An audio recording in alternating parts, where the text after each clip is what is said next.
mia vita, domina nada vidomira, gotovia pio, novavio, ja milomina dogabivo.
mia vita, domina nada vita.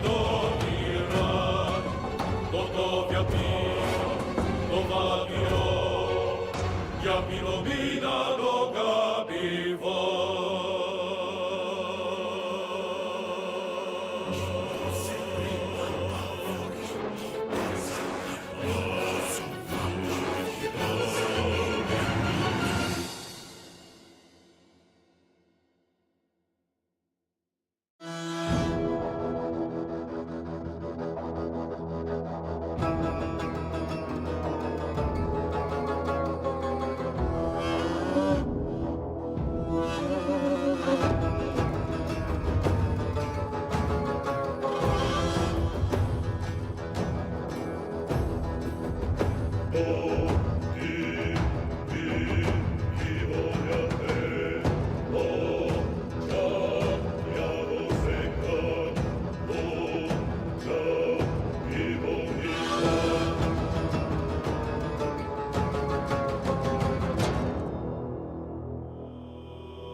Ja Midowi, ja Boga win, Domina ja Midowina to. Ja Midowi, ja Boga win, Domina ja Midowina to. Ja Midowia, Domia Mido, ja Midowina Domia Mido.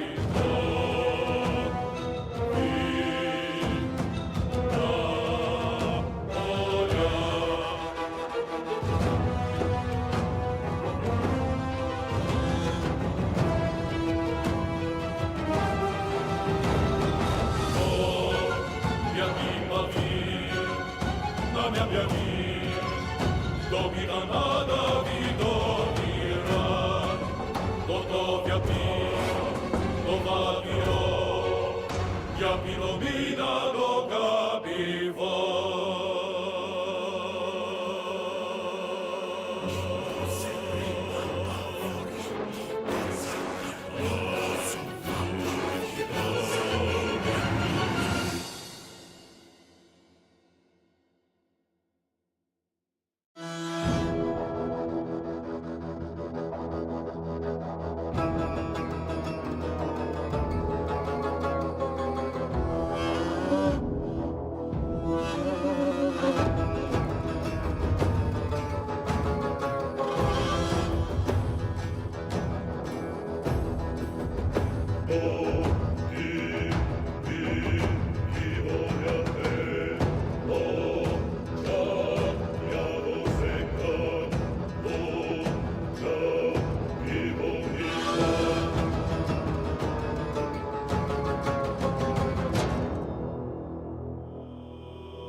Ja Midowin, ja Boga win, Domina ja Midowina to. Ja Midowin, ja Boga win, Domina ja Midowina to. Ja Midowia, Domia Mido, ja Midowina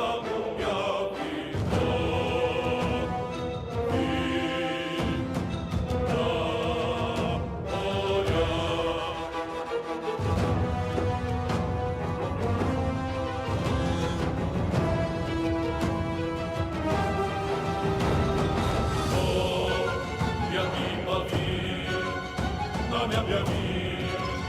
Domina nada vidovira, gotovia pio, dovavio, ja Milomina Boga pivo.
Jabidovi, Jabogavi, Dobina Jabidovi Lako, Jabidovia, Dobjavido, Javidovina Dobjavido.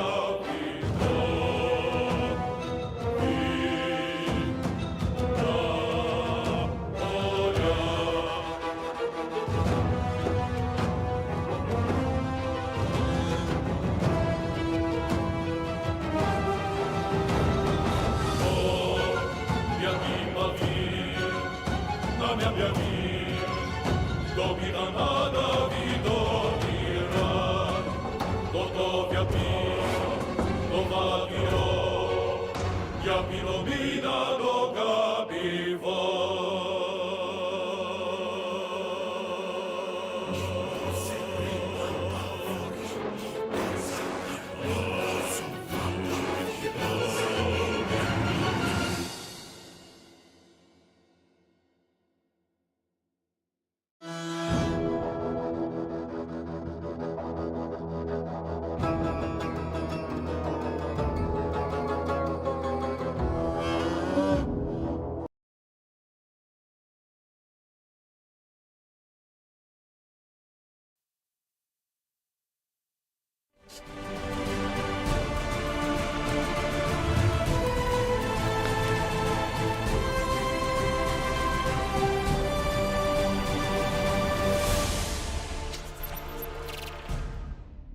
Hello, everybody. It's Zerton. Welcome back to the stream. It's a fantastic day. I'm one of the world. Hope you're having a good one. Welcome back.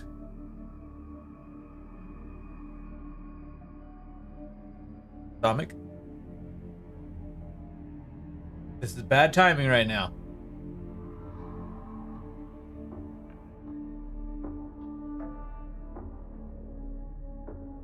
Ooh. Ooh. Oh, this is real bad timing. Okay.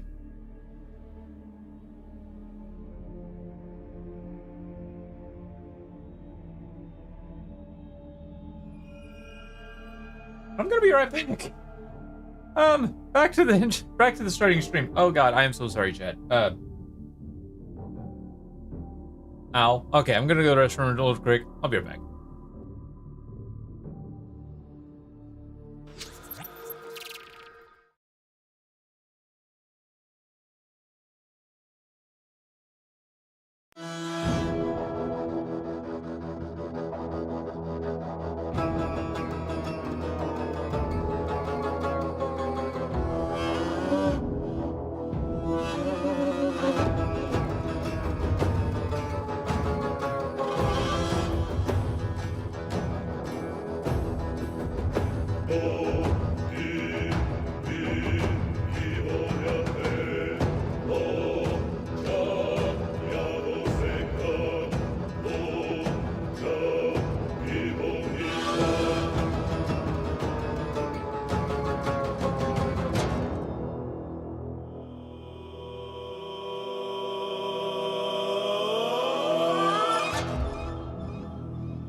Domina nada vidovira, Dotovia pino, Dovaviro, Japilomina doga.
la mia via, dobi danada vi dobira, do via pio, do vagio, ja pilomina do gabivo.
Okay, I'm really sorry about that. Let's get into...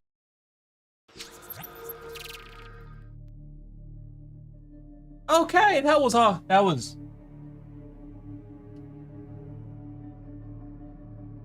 I really need to get like a chair mat. But okay, that was awkward. If you're not aware of what's going on with me right now, I'm having stomach issues, and it's not my hernia. It's primarily bathroom issues. Like, I've been needing to go to the bathroom a lot. And, I'm not happy about it. I think what the issue is I ate a lot of spicy food the night before. And,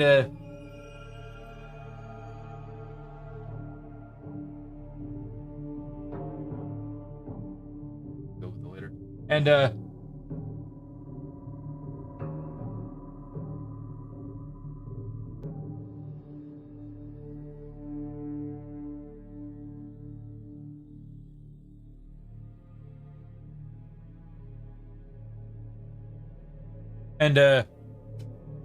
it's not agreeing with me. And it hasn't been agreeing with me all day. And, ooh. My stomach is really not happy with me right now. Anyways. Tonight. Hey, Professor Grimm, how's it going? But yeah. Oh, that what I had was the Jimmy John's new firecracker wrap in chips, and it's cream cake because I wanted to try it because I was lazy and didn't want to cook, and so I ate that before stream, and it was fine. It had a nice spice to it, nice kick to it, but sorry, like I got something right by my ear. I think it's like a pimple or something. But I was fine until the morning hit. Cramps should have stayed away from the Taco Bell. It wasn't Taco Bell. It was close though. Jimmy John's, yay! Yay, Jimmy John's. Like, good God, it was.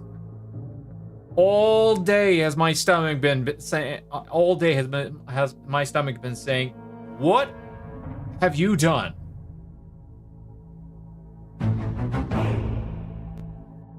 What have you done? What is wrong with you?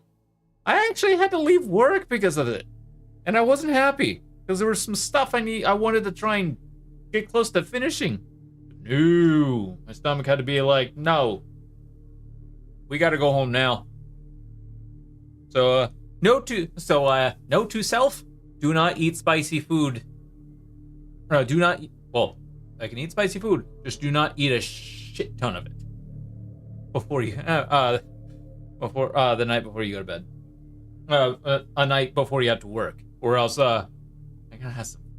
So essentially, don't eat as much spicy food as I did the last night, because yeah, my stomach was like, nope, you're an idiot. Anyway, so that's why when I first got into the intermission scene, my stomach decided to be at a bad time, saying, "Hey, time to go to the restroom."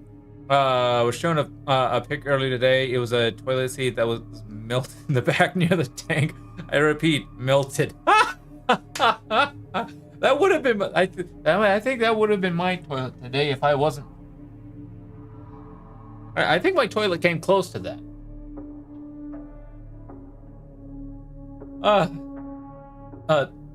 Jokes aside, but no, I'm doing okay. It's just stomach cramps are definitely happening every so often, and so I may step off to go take care of business.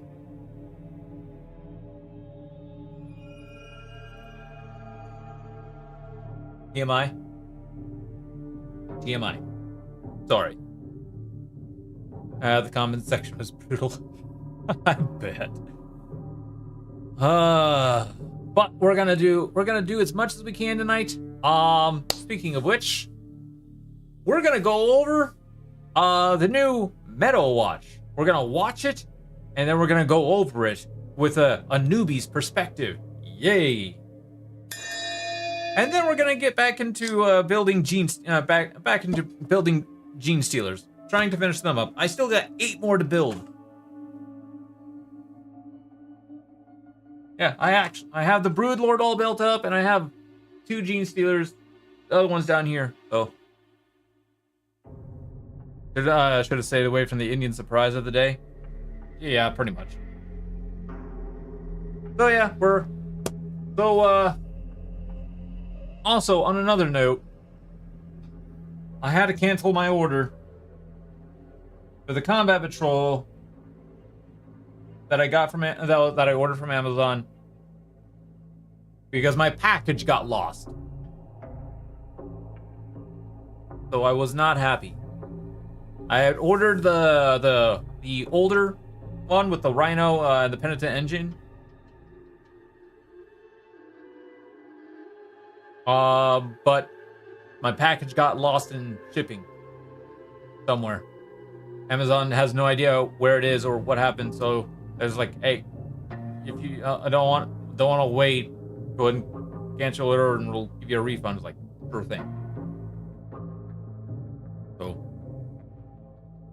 So there's a chance I might order the new combat patrol and just try and order a Rhino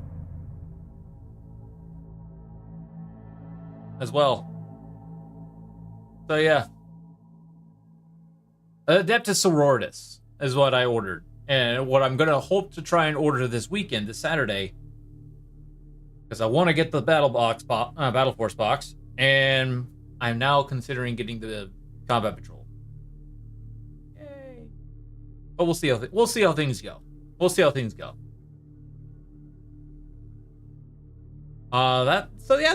that. But I also do plan on getting the Pariah Nexus mission deck along with the eject marker. So yeah, should be a lot of fun. Actually, can't wait to get it all.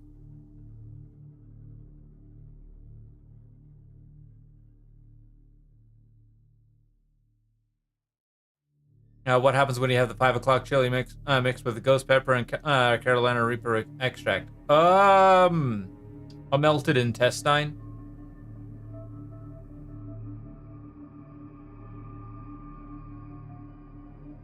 Anyways, chat, let's go ahead and get ourselves let me get myself set up first.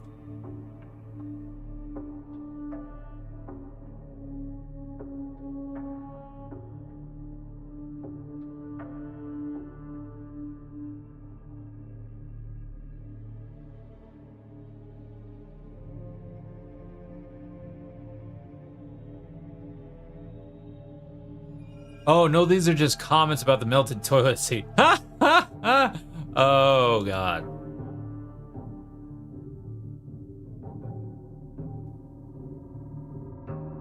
All right, let's get on into it, chat, and see. Now I have already watched this, so I actually do already have like my 2 cents about it, sort of.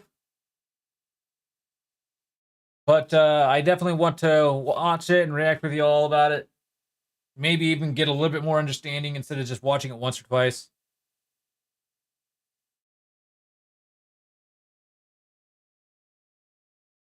So,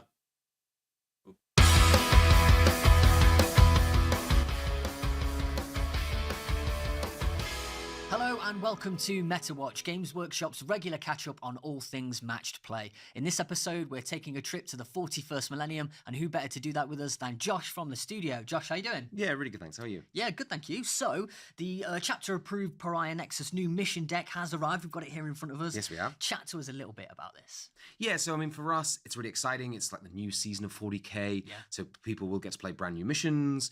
So some of the favorites that they've enjoyed in the previous pack are still there, but there's some brand new ones there to enjoy. And we've made some subtle changes in some places and then some bigger changes in others to try and improve the gaming experience for all those players. Nice. So let's start. We'll chat with a little bit about some of those big changes that you've made. Talk to us about those. So I think one of the first ones for context is how actions work, because I think that they are used in a number of the different missions. So one of the things we've done in this pack is clearly defined what an action is and how it works, whereas in the last pack there was less of a definition about what units could and couldn't do actions. So one of the big things we've done here is made it very clear what type of units can do actions and what state they can be in within the game. So you can't be battle shocked and do an action.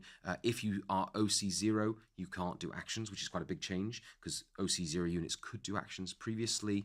Then one of the other big changes is in the last version of the pack, if you had an assault weapon which let you advance and shoot, you could do an action.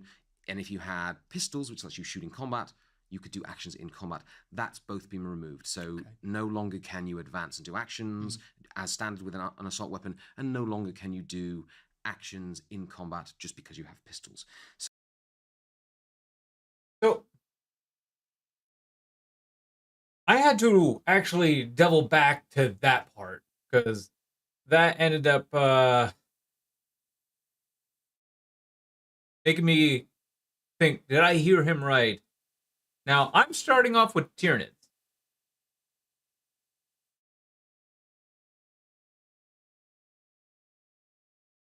I bit my tongue today. Now, I'm starting off with Tyranids. Now, with what I understand, a lot of Tyranids' scoring powers was through everything they just got rid of.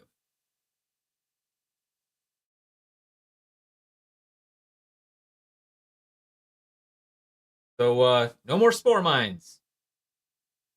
No more Rippers. No more Biovores. No more Pistols. A lot of that just became almost useless. Like, there's still going to be a lot of stuff we can do. Like, maybe, quarters and stuff. But, only like a few things, though. But it really depends on what missions there are in the pack. I do know that they are adding battle line stuff that allows you to do actions with like assault and pistols and stuff. But that's very randomized and how things are going to go. So my hope is that they're adjusting a lot of the Tyranid stuff. Or Tyranids are going to, or this, I'm still going to play them. And I'm still going to try and have fun with them. I do have fun with them. Because they are the army that I do want to collect and amass. I'm also starting with Adeptus Sororitas too.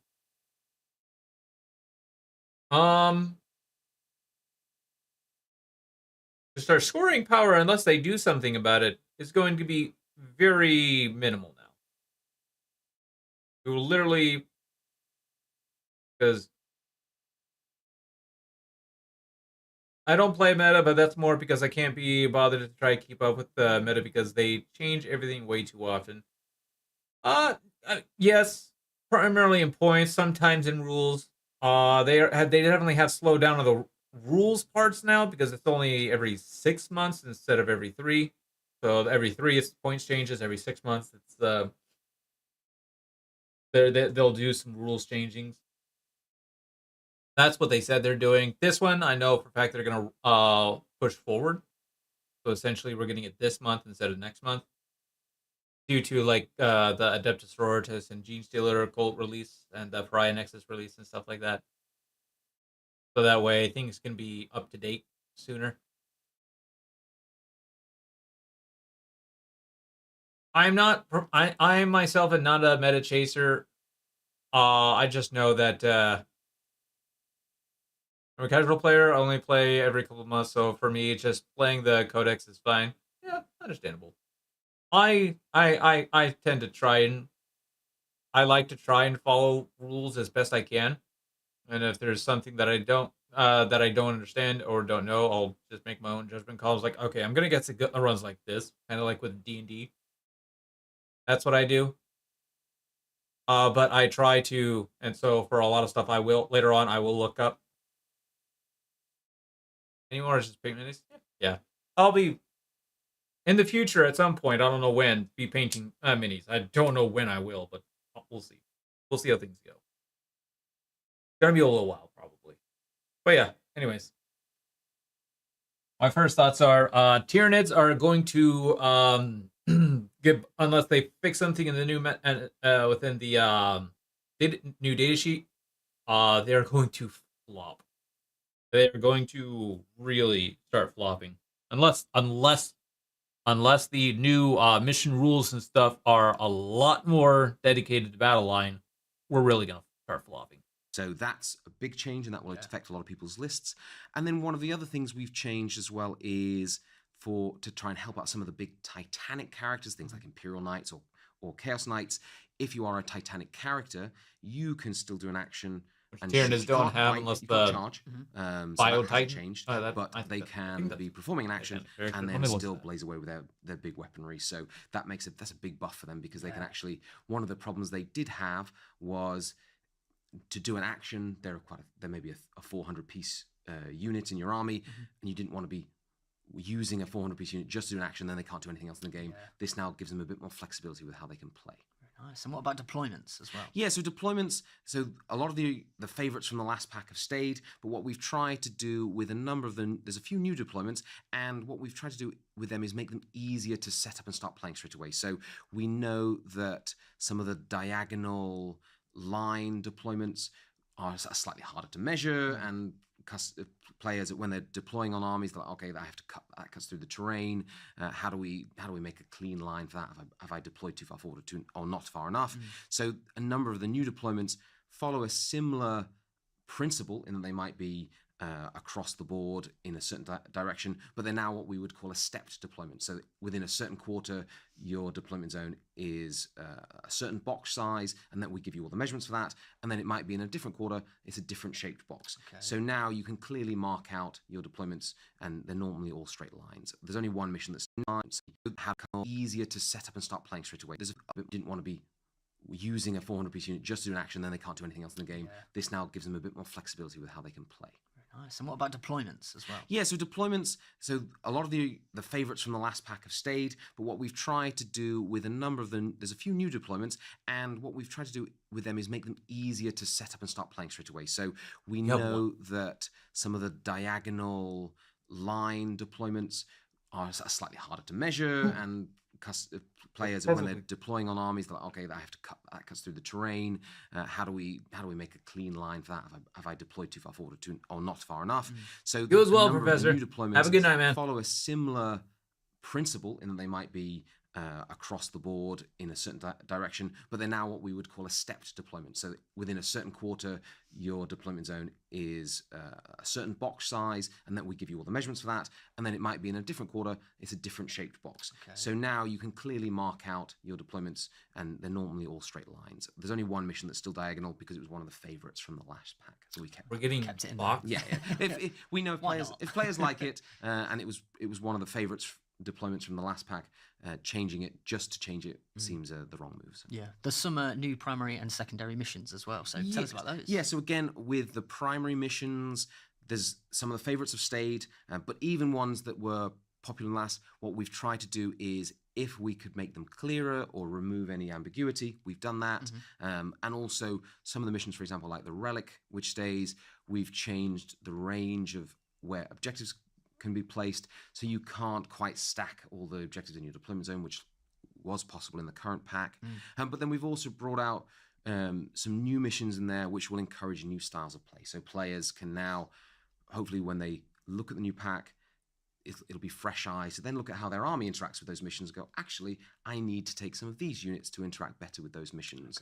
And then we've worked on some of the missions. So like Sites of Power in the last pack was a very fun mission, but because it was tied to characters, it felt limiting to some armies that didn't rely heavily on characters and favored armies that did. So we have a similar mission in the new pack, which functions quite similarly, but it's not based just around characters. So now more armies should be able to play the mission and feel it's an even playing field. Okay. So secret missions have replaced gambits as well with this new pack. Yeah, so Tell us about them. that's a big change for us in that. So the gambits, what we were trying to achieve with the gambits in the last pack was to. So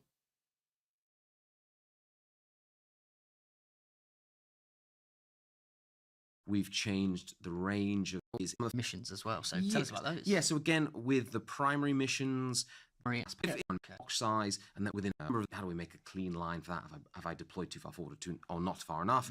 So a number of the new deployments follow a similar principle in that they might be across the board in a certain direction, but they're now what we would call a stepped deployment. So within a certain quarter, your deployment zone is a certain box size, and then we give you all the measurements for that, and then it might be in a different quarter, it's a different shaped box. So now you can clearly, and they're normally all straight line. okay, I actually like that. Don't know why they didn't do that beforehand. I mean, well, actually, well, I like that, but at the same time, it was kind of already sort of, you didn't really need measurements for them. You kind of already had an understanding of where the measurements were, sort of.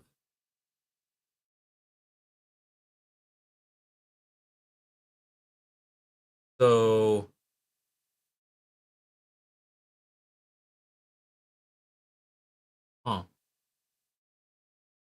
definitely weird, but okay.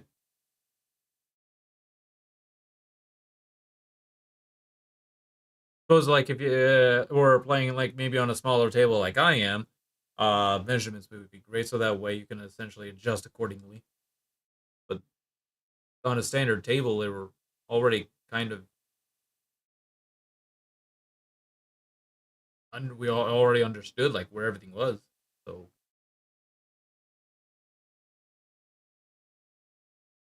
unless they're doing actual like terrain mission actual terrain layout in this box, then it's slightly different. Then that's a little bit then it's understandable.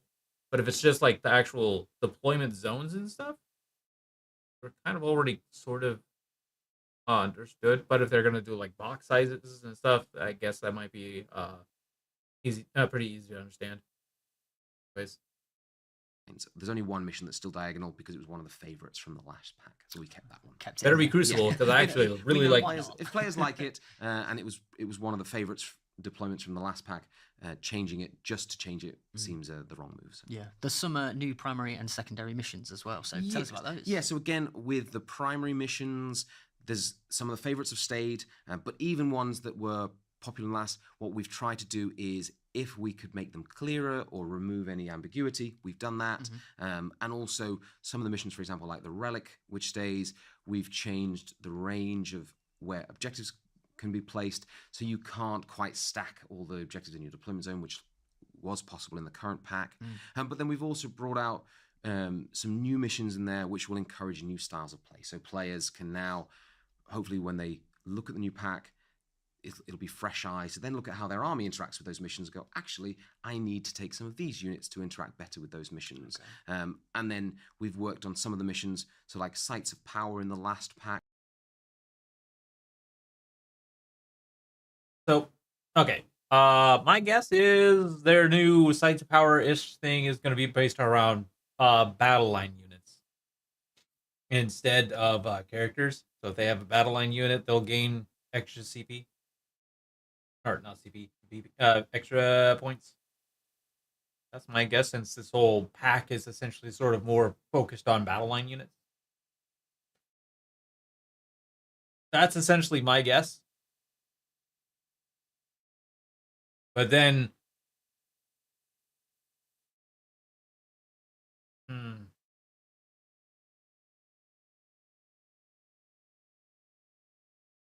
but then again, there are armies that don't take a lot of battle line units at all. A lot of times, Space Marines, they don't normally take a lot of battle units.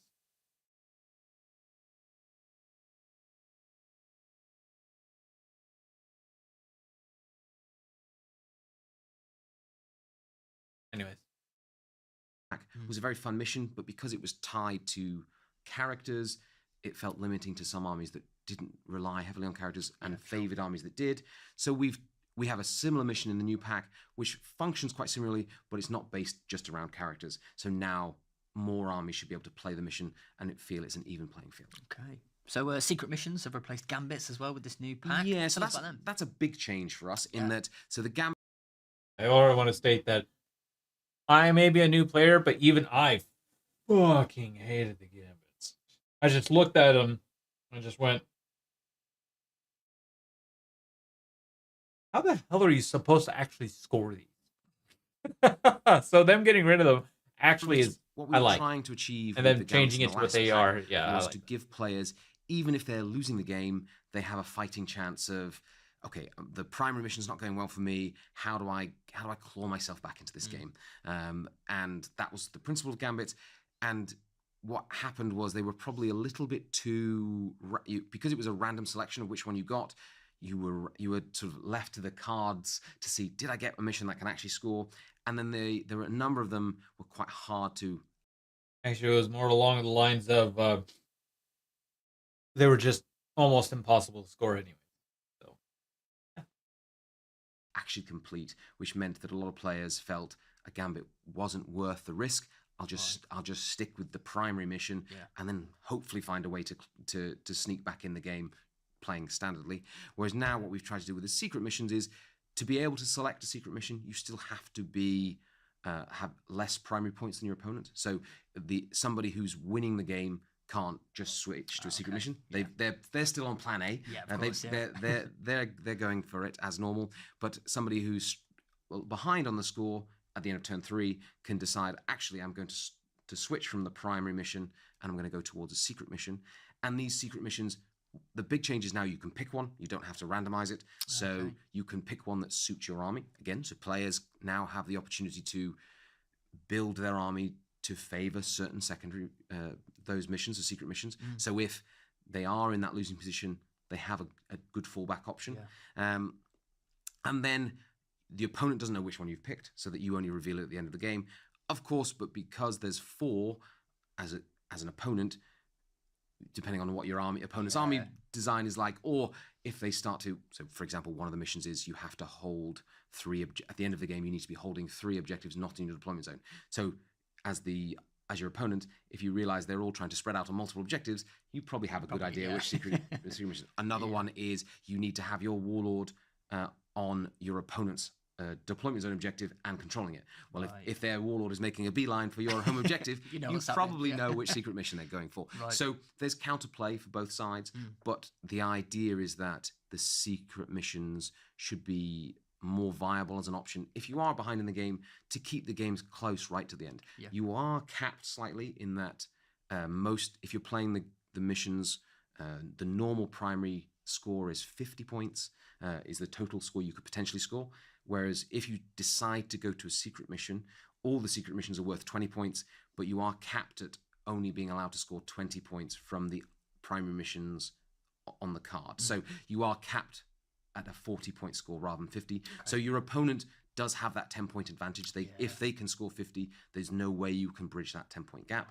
But if you can start to reduce their scores, and then you have a decent chance with the secondary and also the secret missions, you might be able to pip them at the end and keep it a really tight, close game. Nice. And you've also reworked some mission rules as well, right? Yes. So one of the things we are keen to, without pushing the game too far to one extreme, is we want to reward players for taking battle line units. They're supposed to be the mainstay of an army. So a lot of the mission rules are focused around giving battle line units a buff or extra abilities, which gives them more value compared to non-battle line units. So I think the big point for a lot of players is Chilling Reign as a mission rule's gone, which was one where there was no mission rule that was quite popular to be used. We want to encourage players to have a mission rule in play.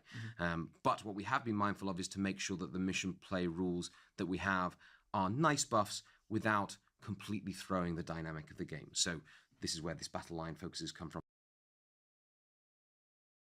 I actually do like the fact that they're taking out Chilling Reign.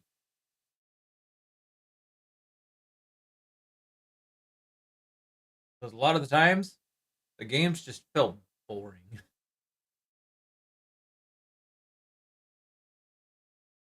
They just felt a little boring.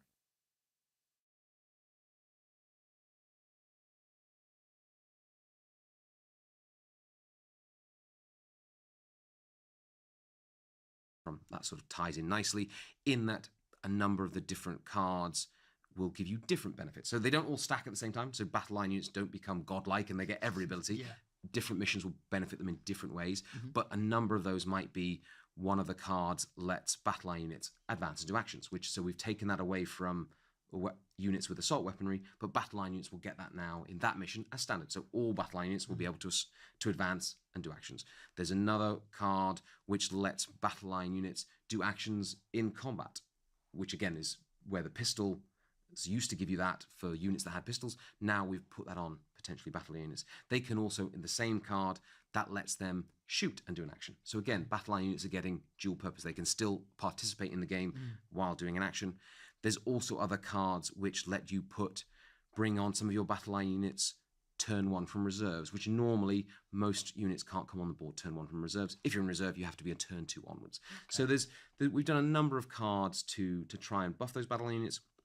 There's also one card which specifically lets them put up raised banners on objectives, which lets them score more secondary points, which helps you score more points in the game. So a number of different tweaks without being huge, massive buffs, but nice incremental buffs to battle line units to encourage players to take a few more of those units. So before we finish up, what's next for the studio? What have you got your sights set on next? So for us, this mission deck is a big part of the new season of 40k. So to go alongside that, what we've decided to do is we have brought forward the summer data slate and the summer MFM, which is the points changes. They would normally have come in sort of July time, but to align with this release, we've actually felt, because it's the new season, we want to bring them all together so players will have the chance to play new missions. They will also get the new changes for the points, because some of those points will reflect, like we discussed in the pack, OC0 units can't do actions anymore. They will probably have gone down slightly in points to reflect they've lost some utility. Other units have benefited from this new mission pack, so they may gain some points, but also generally for the balance of the game, as we normally talk about in Meta Watch, we'd be looking at points and how armies are performing on the tabletop, and helping some of those that need a little bit of help, and tweaking some of those that maybe are performing a little bit too highly. With the balanced data slate as well, as we've discussed before, that lets us do some rules changes. So a big one for us is we've been working hard on some AdMech changes, which we've discussed in the previous Meta Watch. So they're going to get some significant rules changes. So that will hopefully change how they play on the tabletop and give players a brand new lease of life for those players who have really been excited to play AdMech, but have felt that they haven't quite been able to play them the way they want to. So that's really exciting for us. So for us, this is really the new season of 40k. There's new points, there's new missions, there's new cards, and then there's also any tweaked rules that we've wanted to make, all coming together. And in addition to that, one of the things that we know a lot of players have been asking for is, can the studio do an official FAQ to answer those questions that players are unsure about within the game? How do we resolve these issues? So we've also been working hard on having an FAQ that we can publish, which will cover the core rules and every army we do. So players can find the answers to those questions that they're not quite sure how do we resolve. And then a big part of that FAQ is it's not just a one and done process. We're answering a lot of questions now, and we will publish a large FAQ and faction FAQs, but then we will encourage players to send in more questions that they have, and we will be keeping an eye on those through the FAQ inbox, and then we'll be hopefully talking about some of those answers when we get some interesting questions on the Meta Watches going forward, but also we will be keeping that document up to date. So as players get questions, we can answer them so that they can just enjoy their experience playing rather than wondering how to resolve a rules query they're not quite sure. Exciting stuff. Very exciting. Sounds like you're going to be busy. Yeah, we've been very busy. Well, Josh, thanks ever so much for coming in to chat to us about the mission deck. We can't wait for it to arrive. And thank you for joining us. We'll catch you next time. All right. So, through a newbie's perspective, I am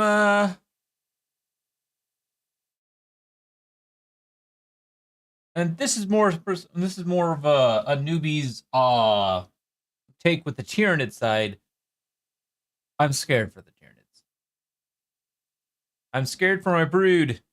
I'm scared for my horde, my swarm. Because if this whole battle line aspect isn't that great, then we might be having some issues. If it is great, Unending Swarm is looking like the probably the big detachment for Tyranids.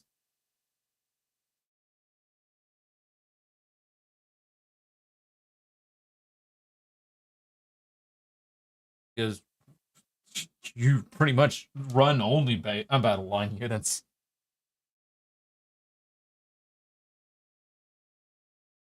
So, yeah.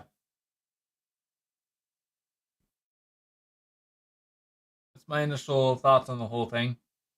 Is Tyranids might be in some trouble. Unless you're running Unending Swarm. Everything else? Very much like the loss of actually being able to do actions with 0 OC units. So Spore Mines and Ripper Swarms, they're not going to be able to do investigate corners or they might still be or deploy teleport homers. Essentially the easier stuff. They'll still be able to do like a sort of screening, like be able to do some screening, like plop a Spore Mine here, Ripper Swarm over here during your turn 2, but like okay, keep them from essentially trying to land into my backfield a bit. Keep them away from it, and that kind of stuff. But as for like doing certain actions like cleansing, I am scared for Tyranids being able to not be able to do that kind of stuff, while also at the same time understand like this will be a healthy dose of realization that Tyranids need help. Tyranids are probably going to need some help. Probably. We'll see. The whole battle line thing may end up being like a very Crusader sword for us, because Unending Swarm could benefit substantially from the new whole battle line aspect stuff, because there's pretty much just battle lines in that unit.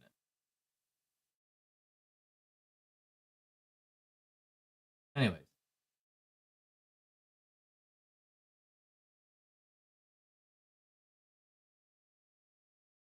So yeah.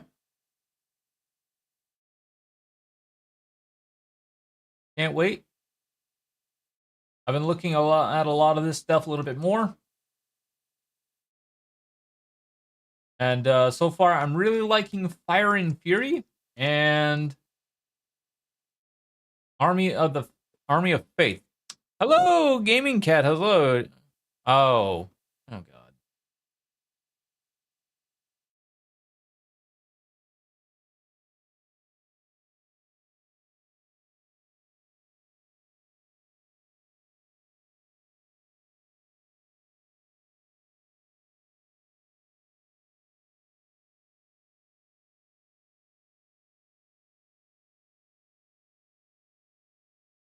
Thoughts? I don't care. I don't give a damn about that. Anyways, I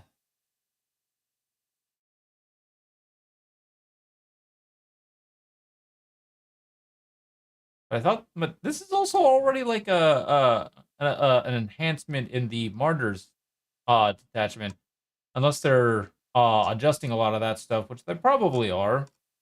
So I can't wait to get to. I can't wait to get my hands on the codex. Don't know when this stuff is actually going to like release officially or ship. Maybe next weekend is how it's sounding. When we'll get this stuff, and then the 22nd is when all this stuff will officially be out and about, all that good stuff. I will officially I'll start the whole new second season of 10th edition.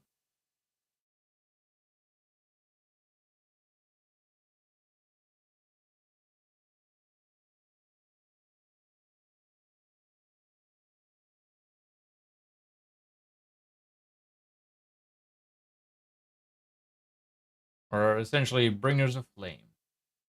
Yeah, that's pretty sick, and it's basically a plop the Bringers of Flame, the Fire and Fury enhancement on top of the jump pack and an S. Deep strike them down on the field, and then bam, just flame the hell out of some units, because that'll be from the jump pack and that's that ourself. Looks like it would end up being like two flame inferno pistols anyways, or two maelstrom pistols anyways, to do 2d6 worth of attacks. Ended up getting it like strength 5 instead of the normal strength 4. Do some more wounds, and then give all other pistols sustain. All of the other pistols sustain hits 1. I just plop down with some Sephrim, and then move off and maybe get onto an objective, which would be great.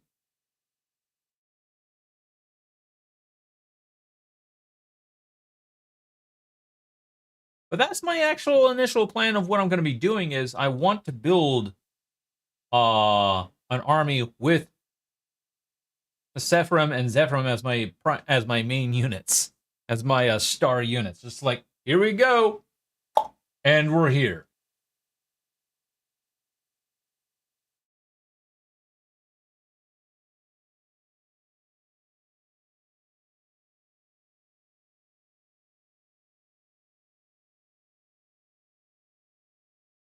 And a couple of Battle Sister squads with 2 Rhinos and an Exorcist for vehicles and background support.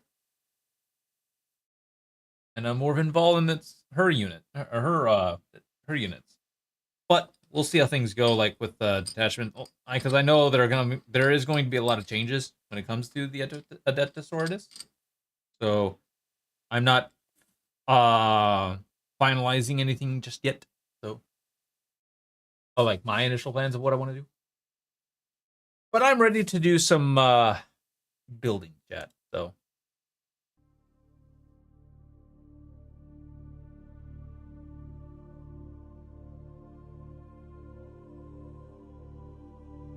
All right, we got 2 done, so I'm on 3. On back to Genestealers. Yay! Yay! All right, so 24 and 23, which will not be on this one, but instead on this one.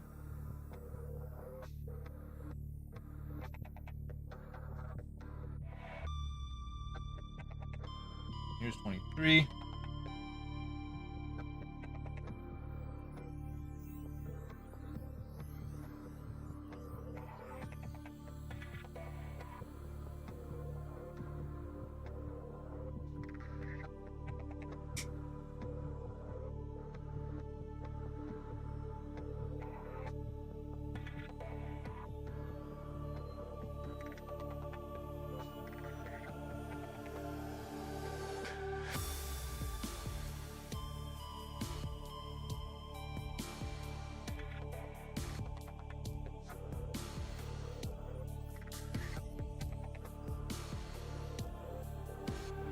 Hey, Necron, how's it going? Hello.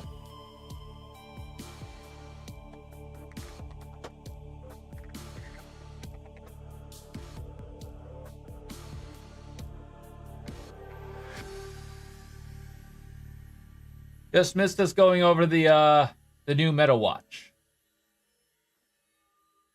Have you seen it yet?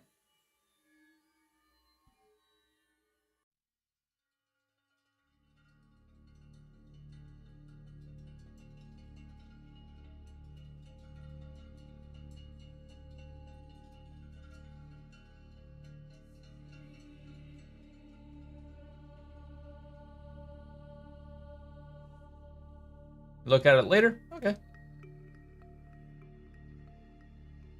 I'll make things easier for you.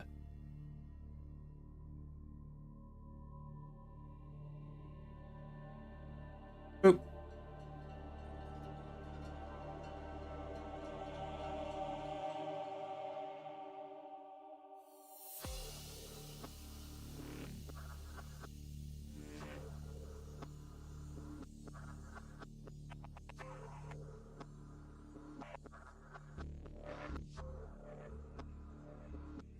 So, like,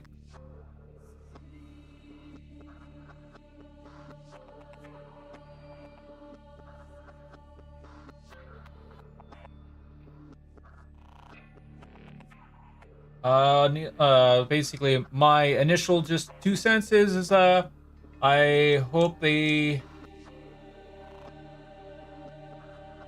do something for the Tyranids, or else their big, if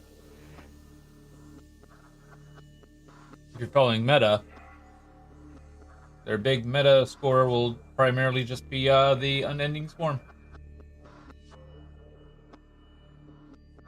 Because of all the battle line stuff.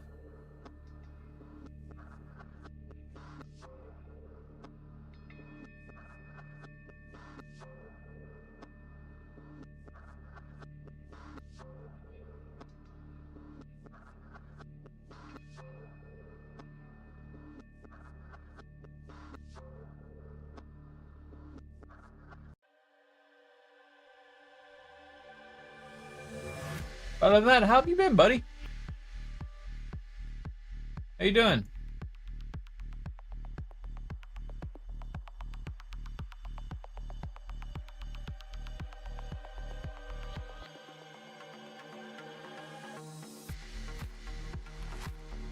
Good, me?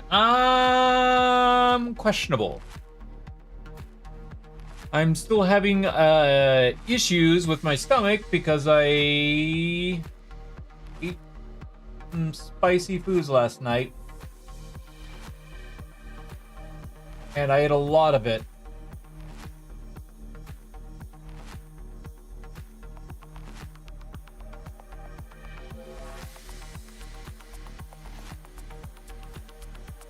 And so my stomach is not very happy with it.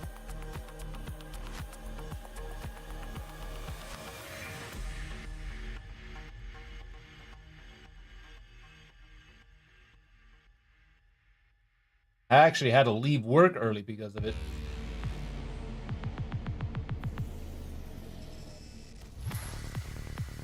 Drink some pink stuff? I did.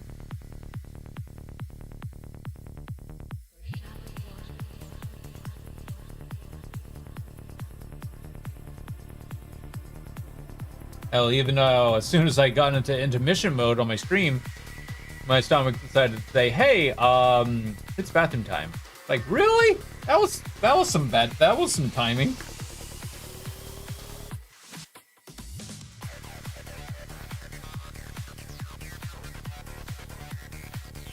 Music's not too loud for y'all, is it?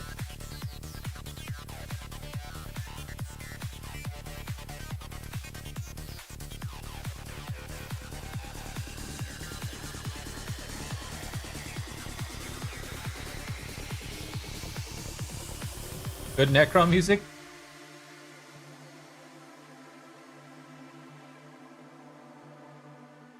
It's actually from Subnautica.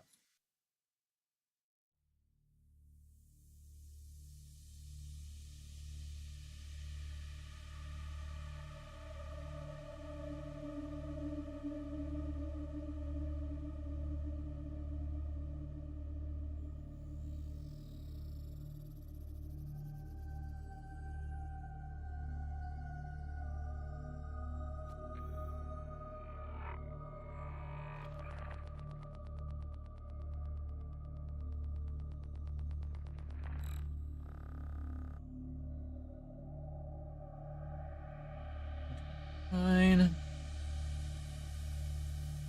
We're upside down again.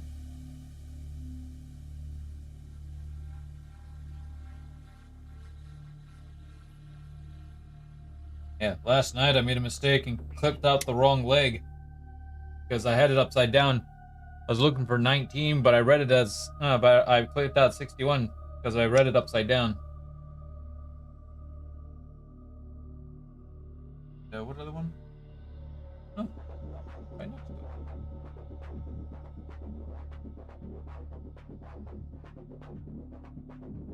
So right now, 61 is like right there.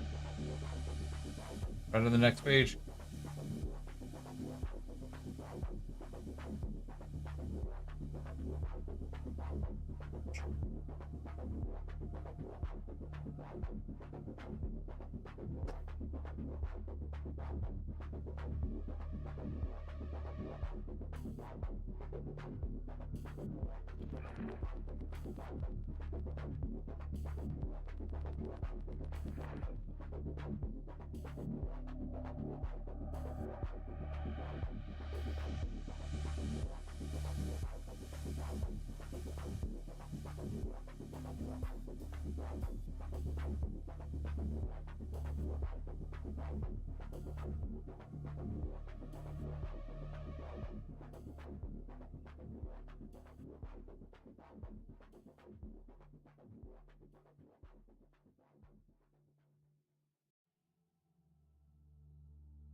Do.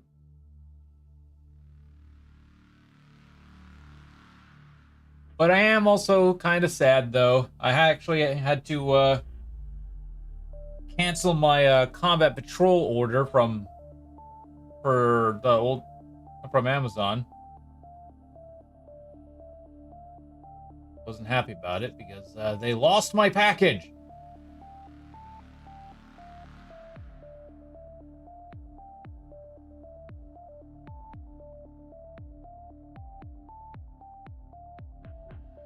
Yeah, I was just going to wait until Monday to make that Monday afternoon to make that decision, but Amazon today decided like, hey, listen, your package it's lost.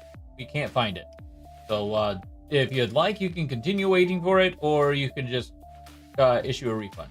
I was like, fine, I'll issue a refund and consider getting the new combat patrol. I'll just try and buy a rhino.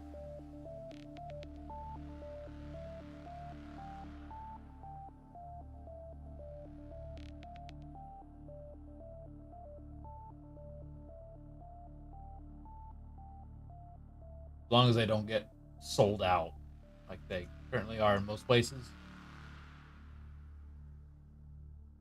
Except apparently FLG. FLG has rhinos.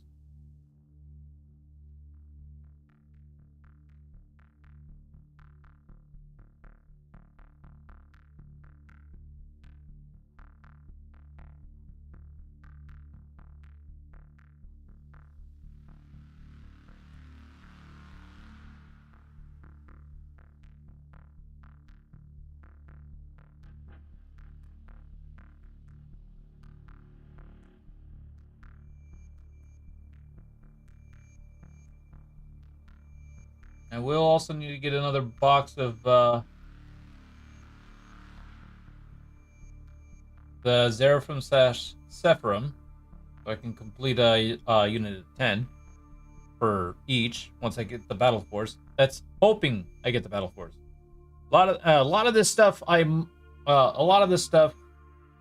probably won't buy until after pre-order because I have no idea if I'm going to be able to get the Battle Force. Because I do want to start collecting sisters.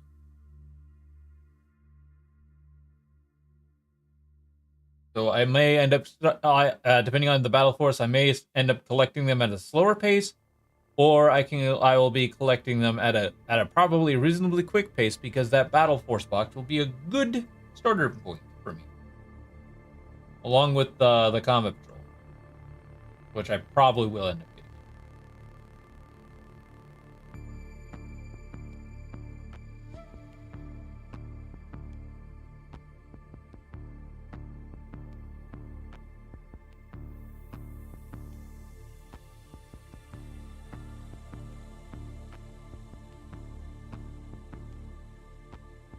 Because I really want to build an army of angels.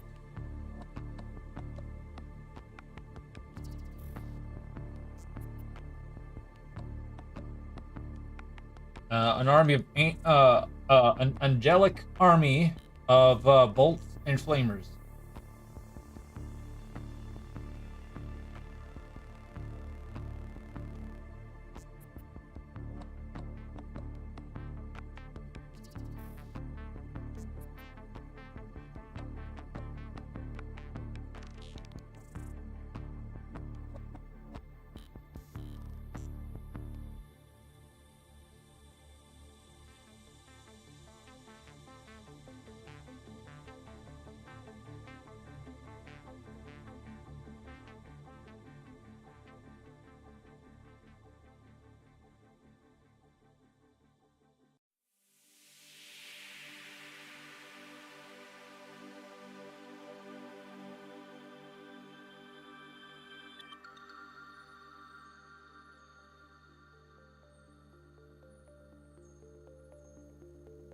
Japan 26, 27, 28.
I can say though, good news though from the MetaWatch though is they are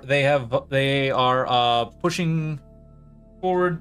The data slate's going to be earlier. The data slate's going to be this month instead of next month, so they can be essentially in sync with the new Pariah data box mission pack release.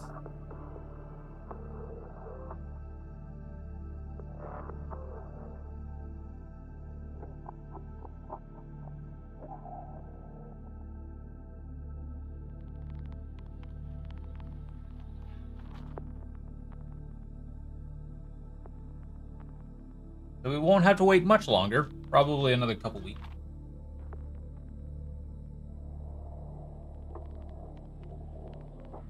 Or hell, maybe even next week.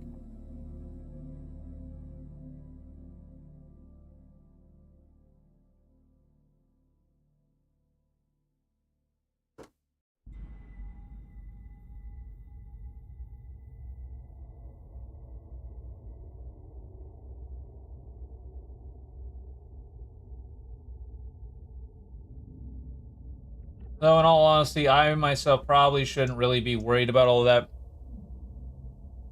The new data slate comes with point changes. Yep, point changes and rule updates.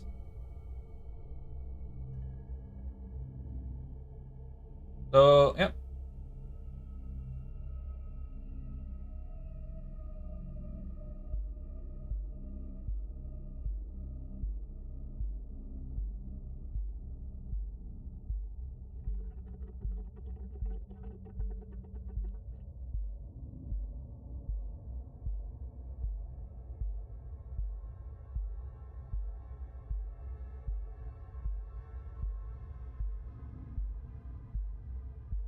Which actually now that it's popped in my mind, are we gonna end up waiting 4 months instead for the next points change instead of 3?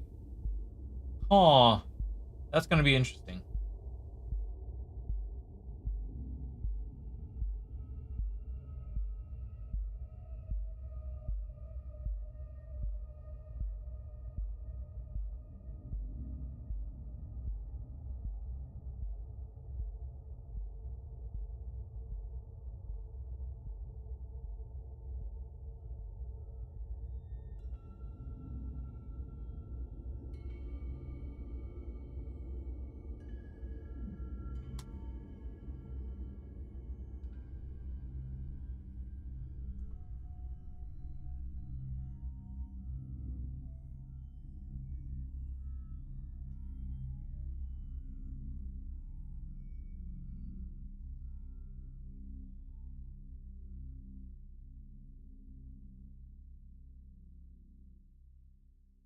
At least I believe that's what's going to end up happening.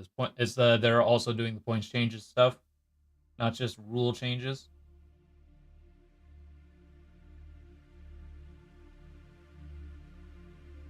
Because he did say it's also mentioned like the MFM.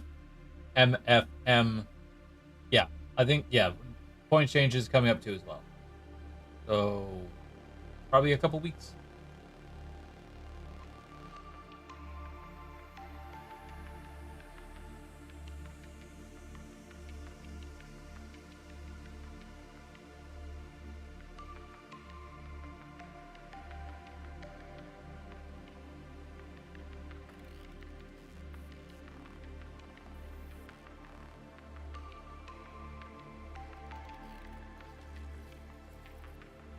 Hopefully not affected in a bad way.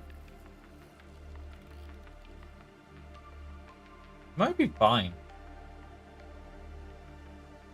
But take my words with a grain of salt.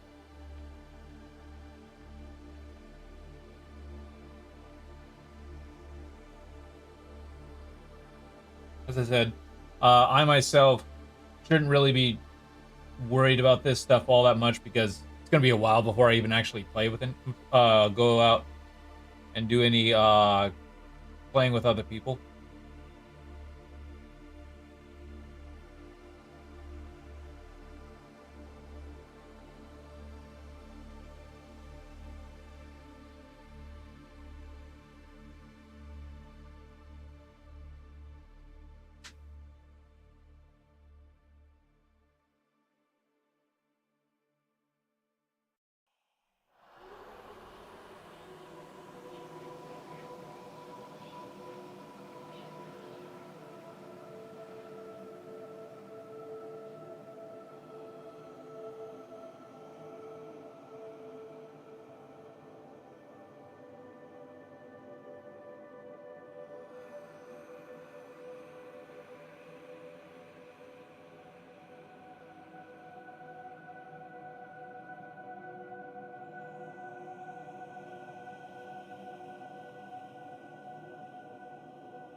No!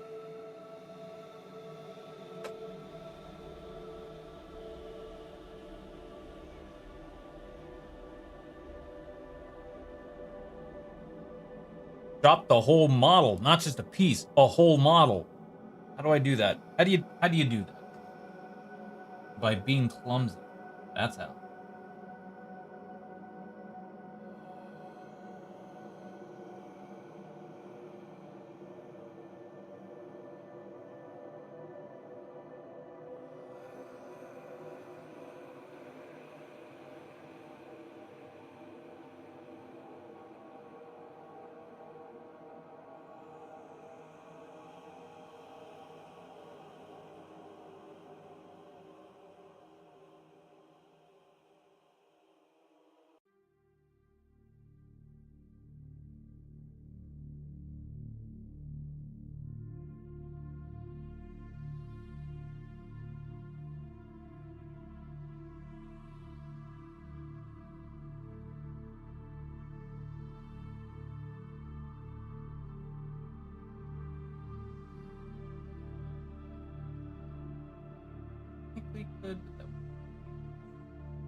actually do like the music.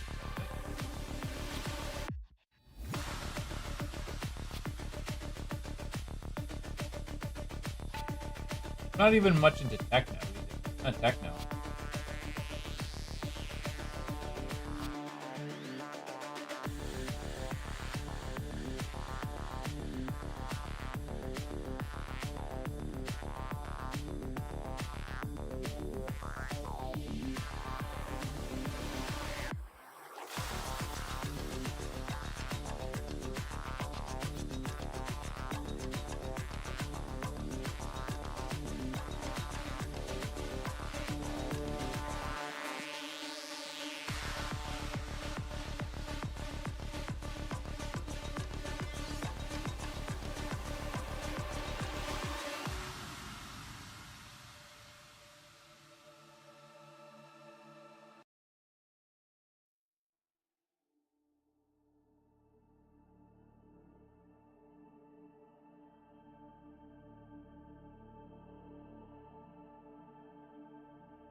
Yeah, just I don't know what it is about Subnautica. I just really like its music. It just has that right beat. At least for me, anyway.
Number 3.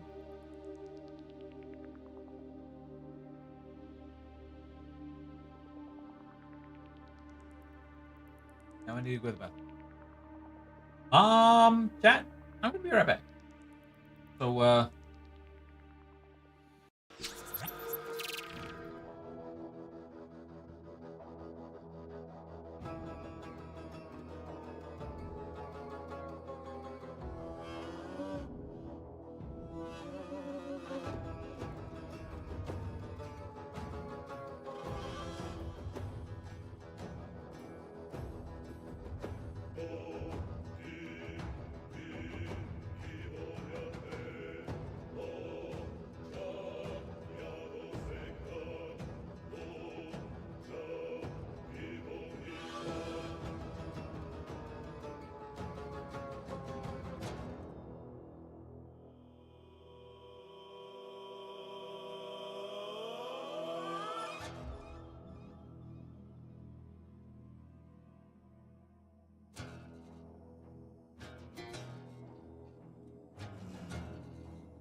abbia via, domina nada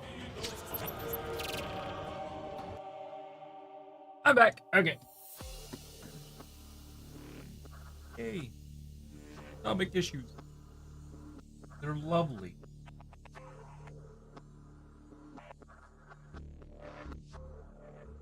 Gotta press some, probably should ran some ads. Done. Remember for next time.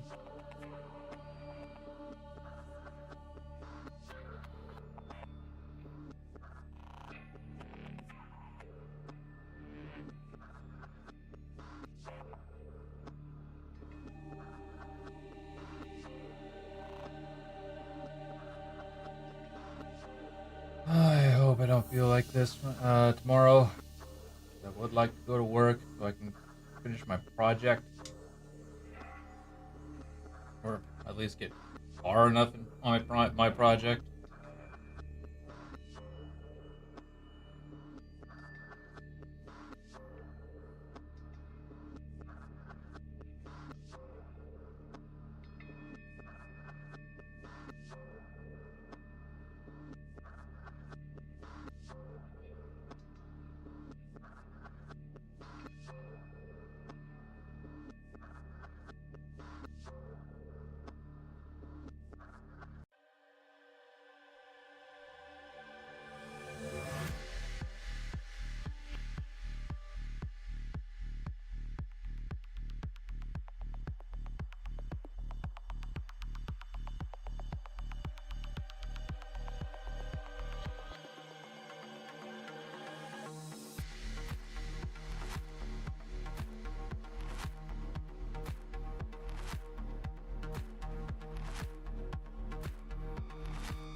But will be me.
Did I ever mention I hate sharp objects?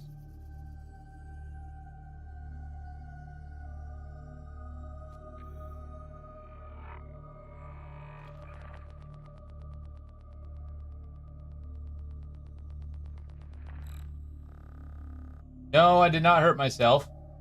Or at least not this time around. I just really hate sharp objects because I always imagine myself flipping and all of a sudden getting like a big old gash somewhere on my body. Though I wouldn't mind a scar, I would like a scar out of doing something heroic and not something out of stupidity.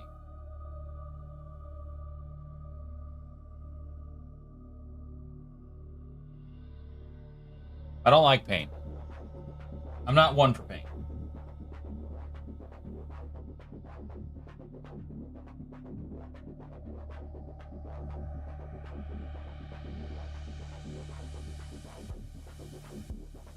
Sounds like you when you do yard work.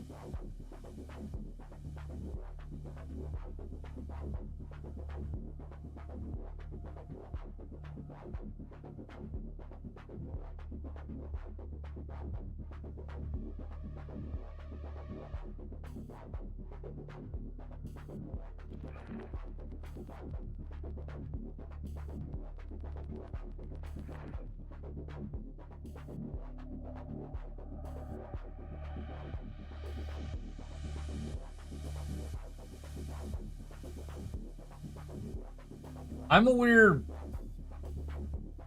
weird oxymoron.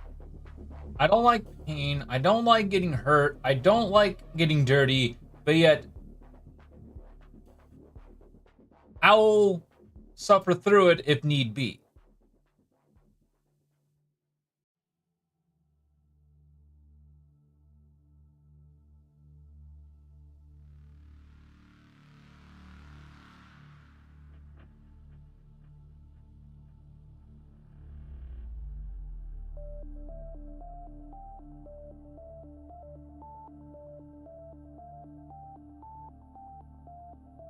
I'm kind of weird in that aspect. It's just like, I will try my best not to get dirty, but I don't want to be dirty. But at the same time, it's just like, okay, I'm gonna get dirty. Let's just get it over with.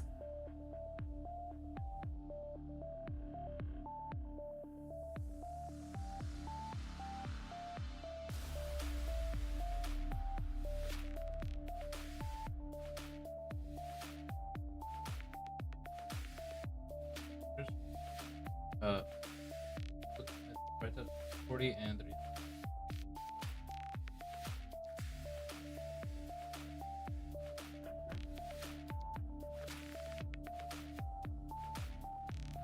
I'm not afraid to get dirty, but I'm also not afraid of getting my hands dirty.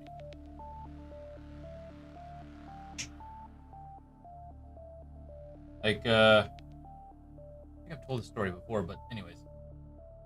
When I used to work at Burger King, some people had one of my another fellow employee just tried throwing a set of keys over to my manager because they were doing something and they couldn't really walk away, but it ended up landing into the grease bucket.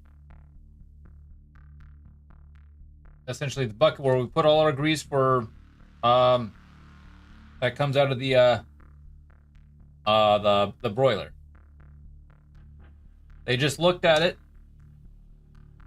I walked over, I looked at them, looked at the bucket, and went, gave a big old sigh and just stuck my hand right into the grease bucket, and they looked at me. I'm like, dude, someone has to do it. Pulled out the keys and handed it to him.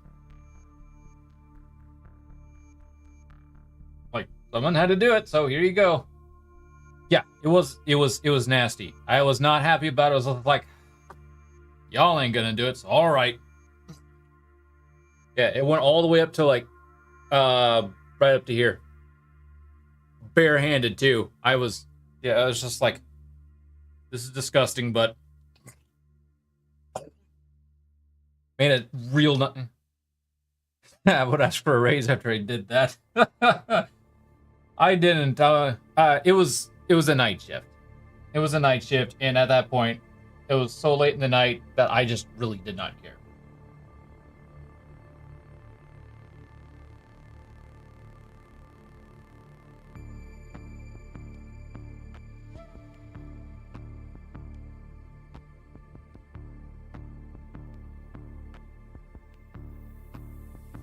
I just wanted to go home.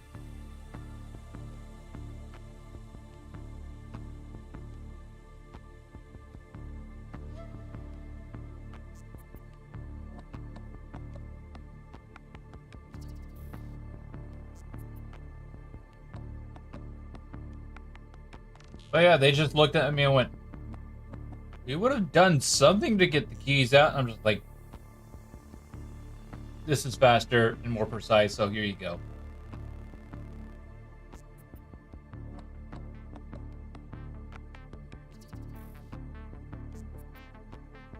Now you don't have to worry about it. How hard was it to clean off my skin? Well, not that hard because there was a big old sink.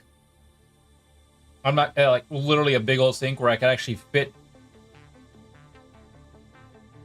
It was like a massive sink because it's a fast food restaurant. You're gonna have a massive sink to clean all your dishes.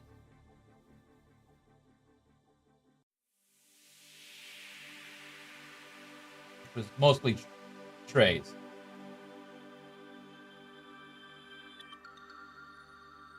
But yeah, I was able to actually like just stick my whole arm into the sink, turn the faucet on to hot, and just like get that all off. Get some soap. Went to town on my arm.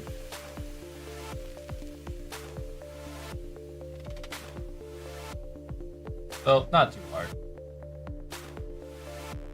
Ended up not being too bad. It still was very disgusting.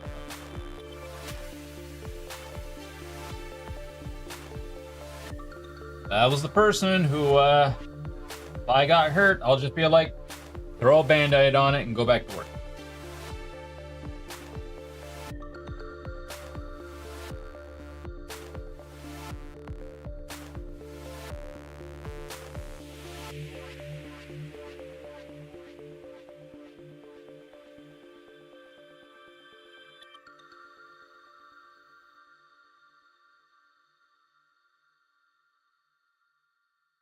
Much as I hated pain, I was not afraid of it. I'm a very oxymoron person. I'm a very weird, controversial person. I am literally yin and yang.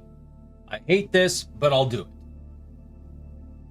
Like me and another example is when I go to donate plasma. I hate needles. I hate needles with a passion. I hate them with a freaking passion. I used to work at a needle factory. I already didn't care for needles then. I was just like, sure, it was a good paying job. That place put the fear of needles even more into me because I had a lot of incidents. I mean, I try not to wear band-aids unless I bleed over everything. Yeah, that's the same. It's just like, oh, a little bit of cut, paper towel. Yeah, that's good.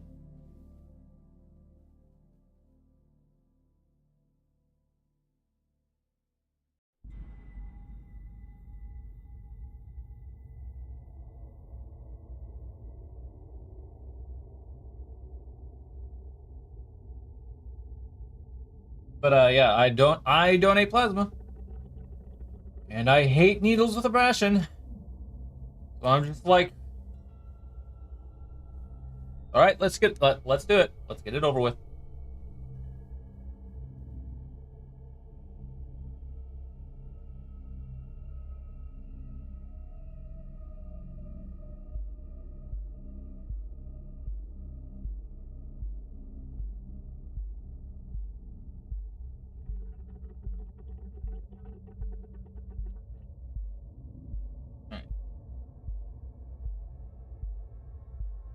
First,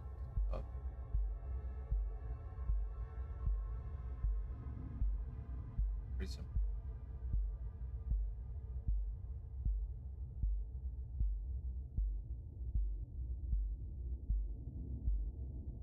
So when I actually started doing this,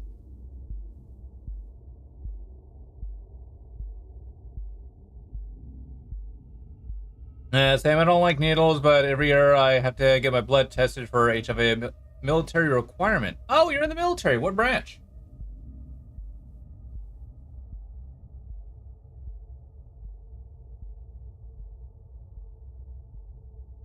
Air Force. Nice. My brother wanted to try and get into Air Force, but he ended up changing his mind.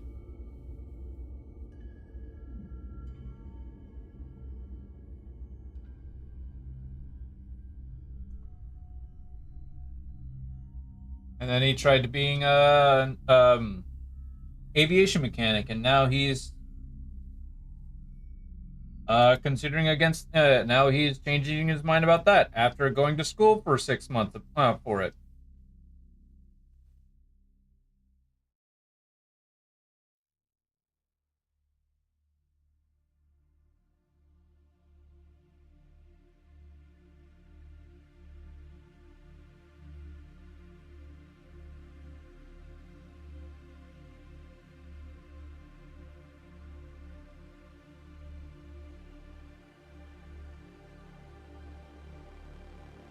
No, the one who really wanted to join the military most of his life was me.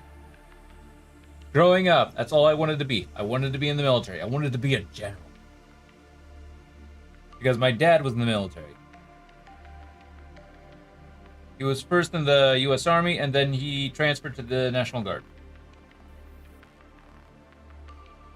I wanted to follow the steps of my father.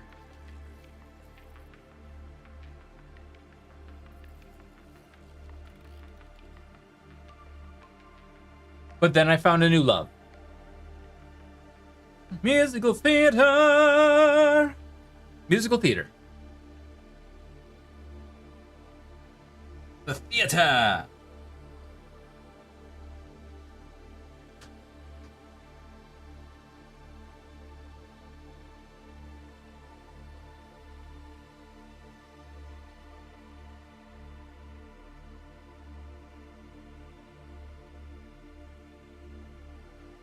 And that ended up not panning out. Because, well, I dropped out of college that I was going to college for it. Not exactly a fault of mine, but there was a lot of personal stuff involved, and I don't want to get into that.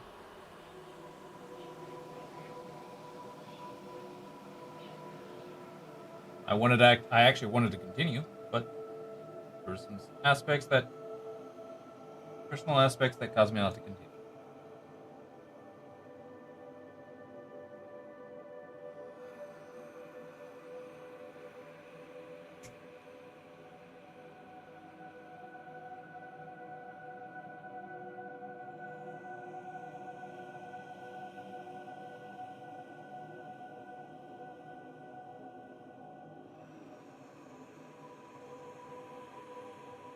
But the force that I actually wanted to join, though, was the Marines.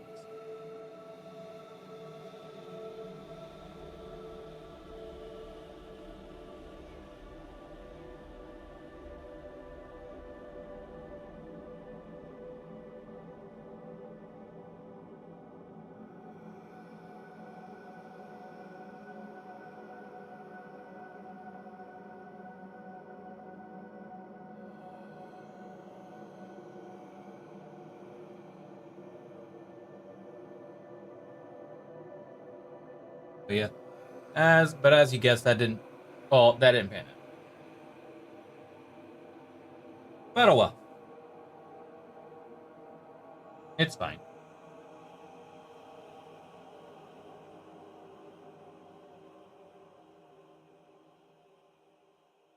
But when I first started considering doing Warhammer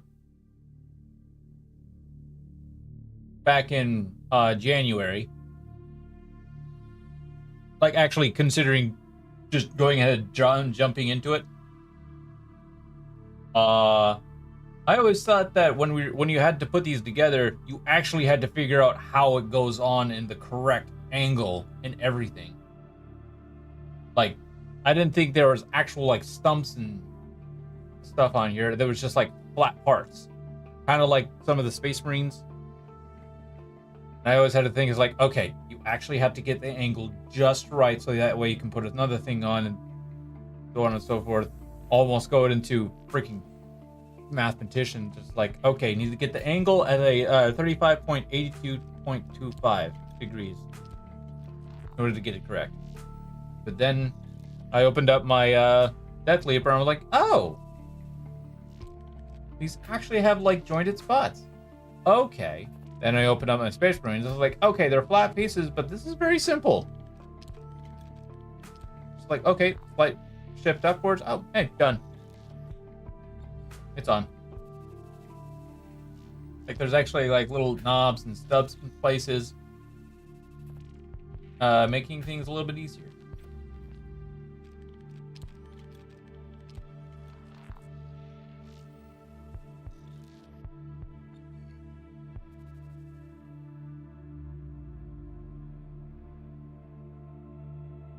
So, Necron, were you doing hobby stuff when everything was made of metal?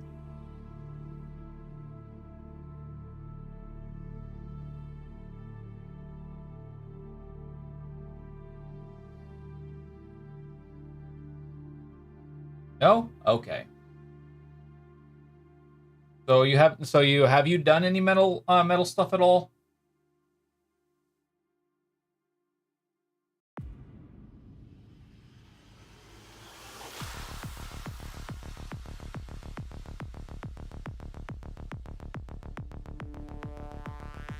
Used to try metal. I don't blame you. That seems terrifying.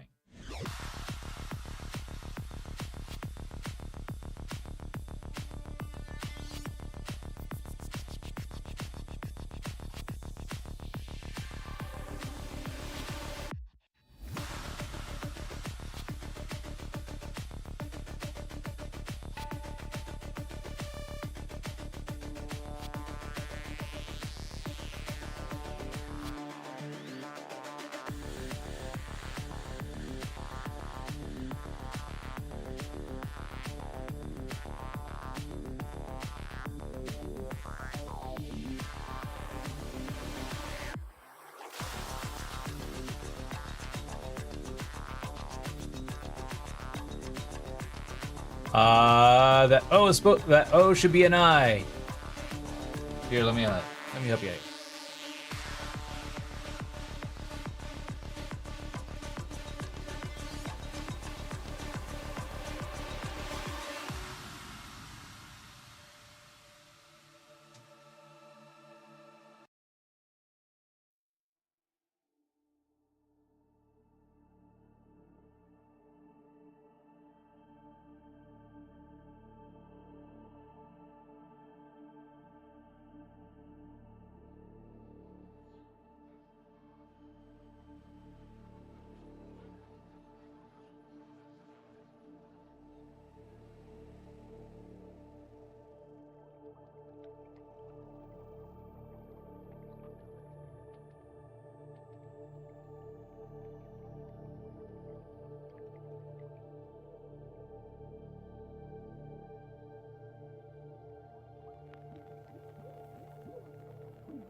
Okay, hold on. Do I have that like misspelled or something?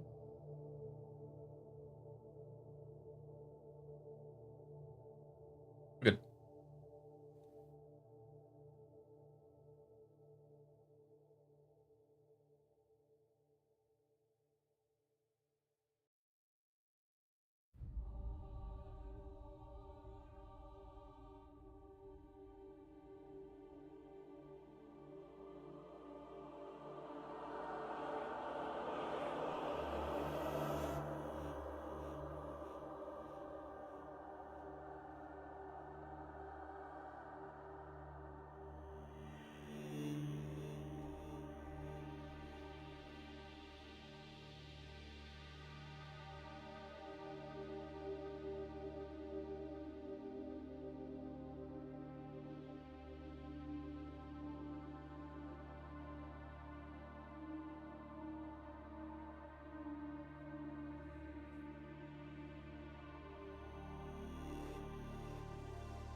Must be careful.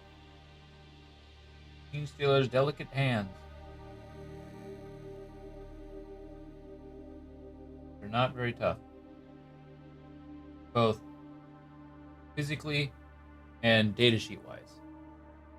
They are glass cannon. When they hit hard.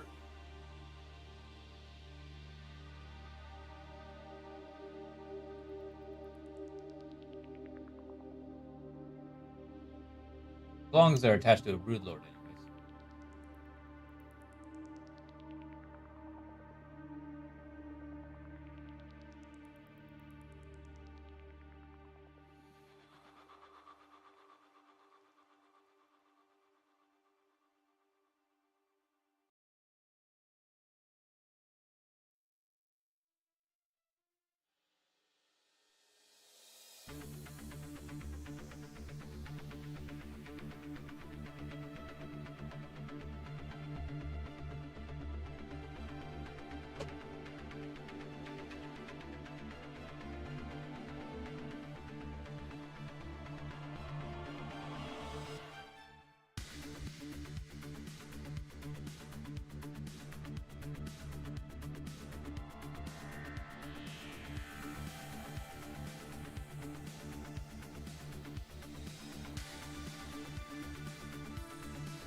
Ooh, excuse me. Sorry.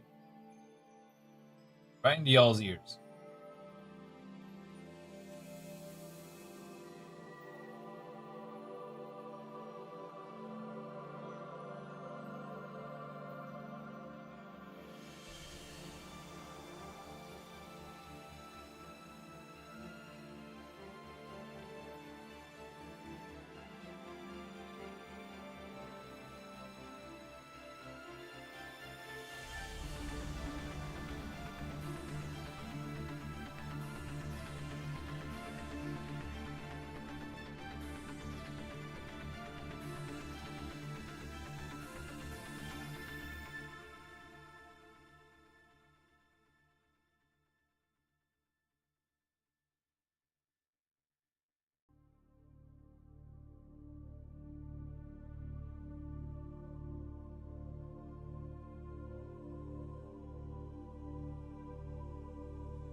Let's sit a second to dry a little bit, and then we'll head on over to the other side.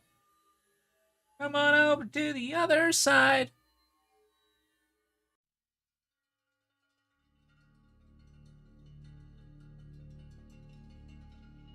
I won't lie. Painting these guys might actually be the easiest to... these guys might actually end up being the easiest for me to paint.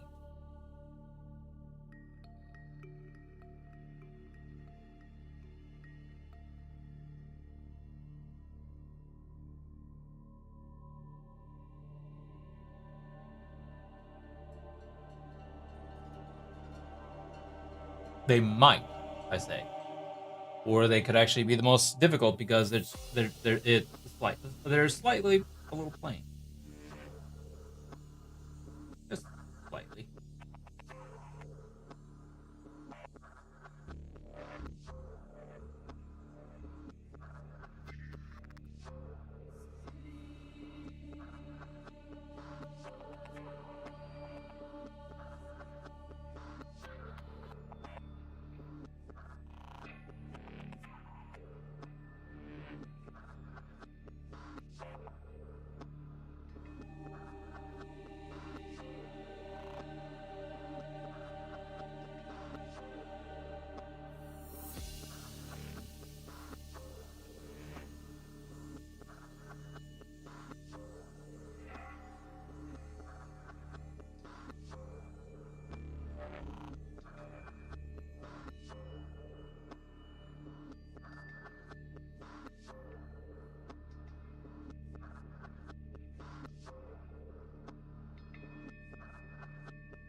Dropped a whip, but the picture is bad because of the reflection.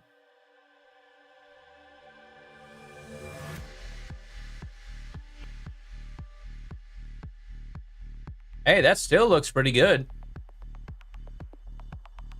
That's nice.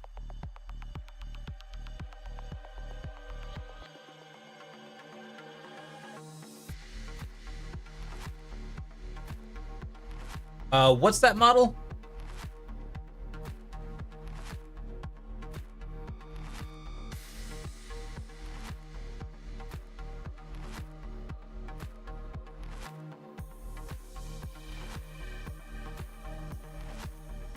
Yeah, that looks sweet, dude.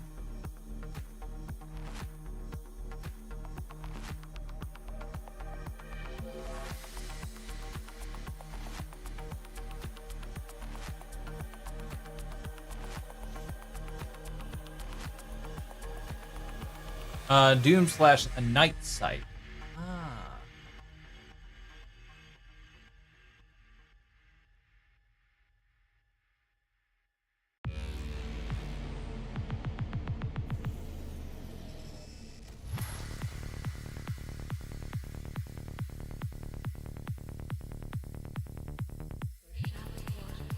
Eventually, I will actually end up collecting Necrons. I don't know when.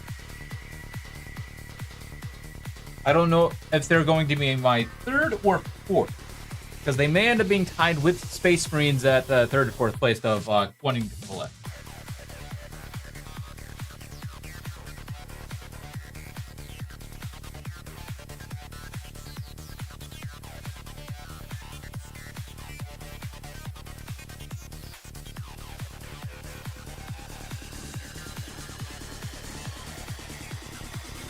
So yeah, my list is Tyranids, Sisters, and then a tie between Space Marines and Necrons.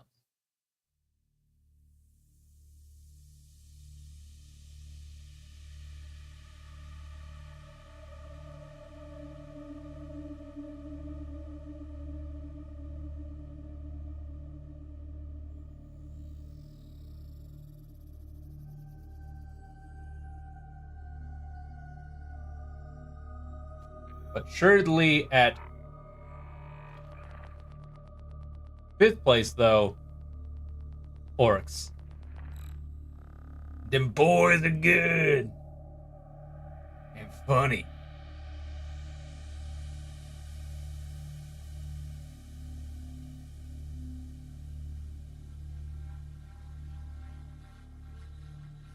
Gotta love them boys.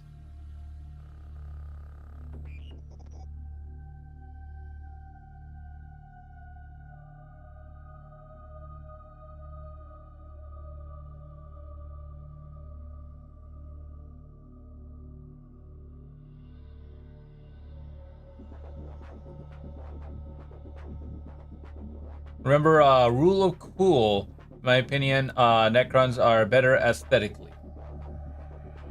I understand. I never argue with anybody who thinks something is cooler. I just feel like, you think that's cooler? Cooler than my models? That's great. You do you. I'm never going to be that person who's like, no. This is cooler. No. Because then at that point, you're pretty much beating a dead horse with a stick. Like, there's no point in telling somebody something else is cooler when they already have their mindset saying, yeah, this is cooler. Yeah, it's just like, why?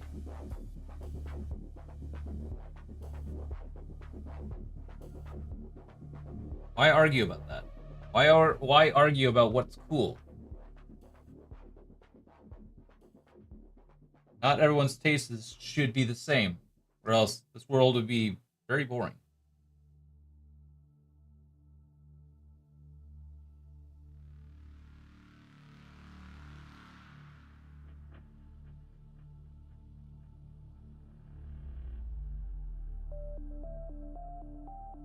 Balls!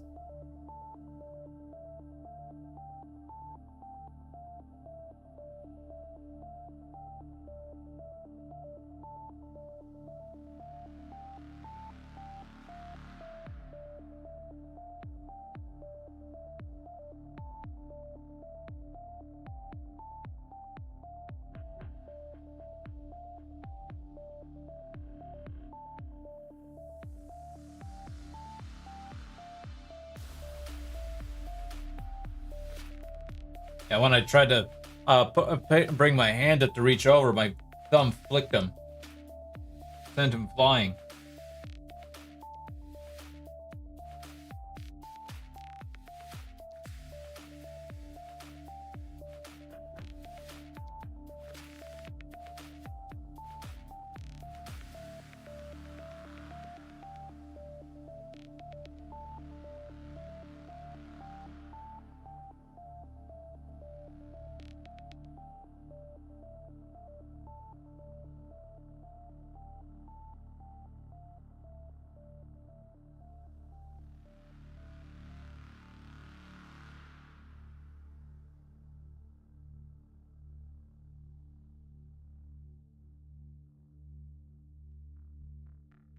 Holding him down for a little while so he can dry on his, so he can essentially adhere to his base.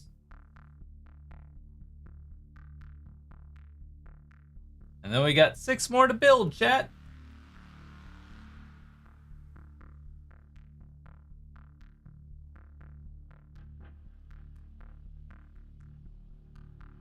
Have a good night. Hope to see you next stream. All good, Necron. Thank you for hanging out. Much appreciated. Hope to see you as well.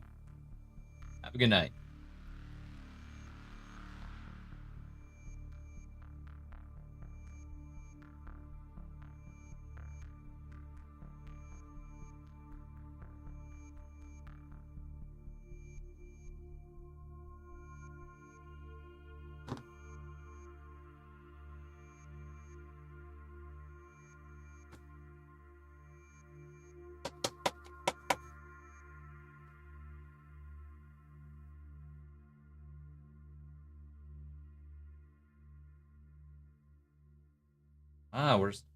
We're on the pipe one. The one that's standing on the pipe. Is he on the box picture? Oh, he is, but he's the pipe is behind a rock. Rude. Anyways.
I will say, though, I actually can't wait to get my sisters.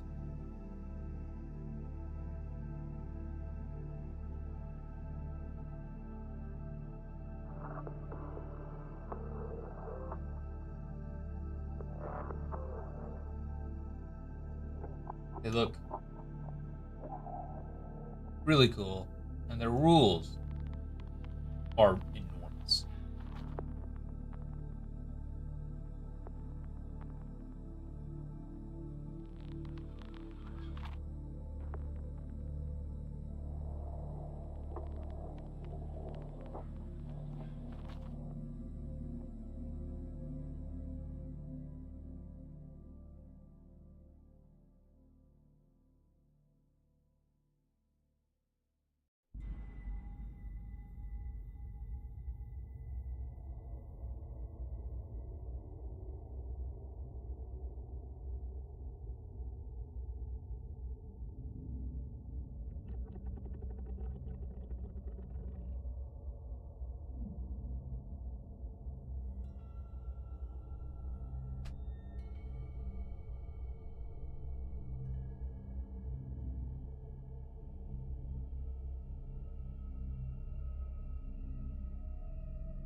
Okay. Gonna need 50 and 9.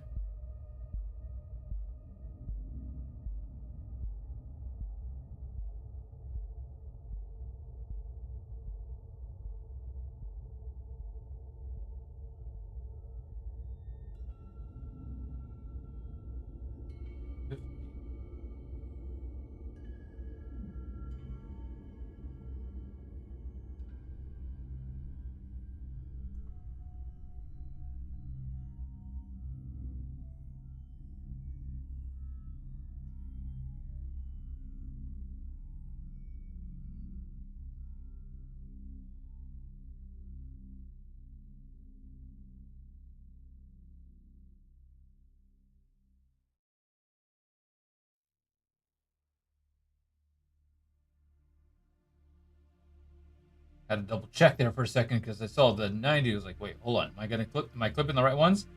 Yes, I am.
keep looking at this, and I keep thinking to myself, I would not be able to do this with glasses very well because I'm always looking down anyways.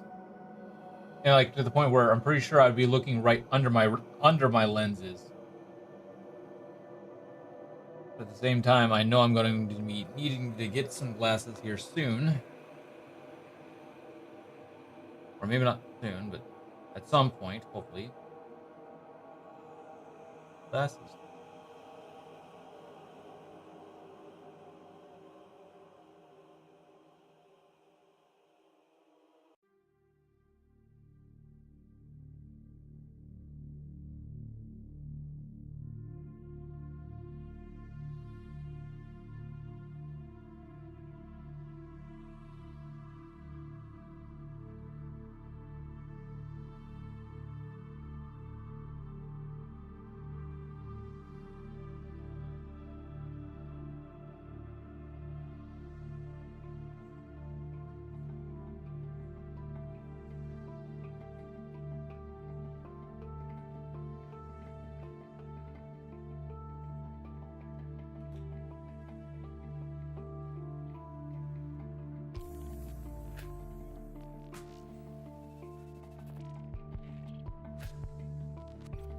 Yeah.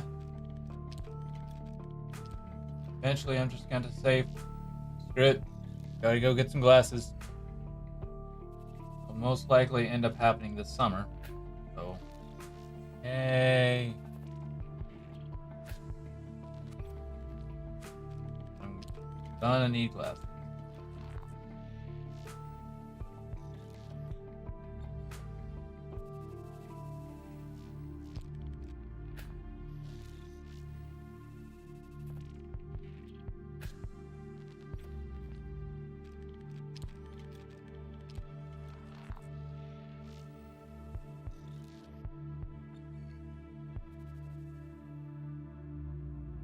And then I'm gonna have to get used to wearing glasses again.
My chair's losing pressure. We'll find out. Hopefully not. Hopefully not.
Be pretty simple.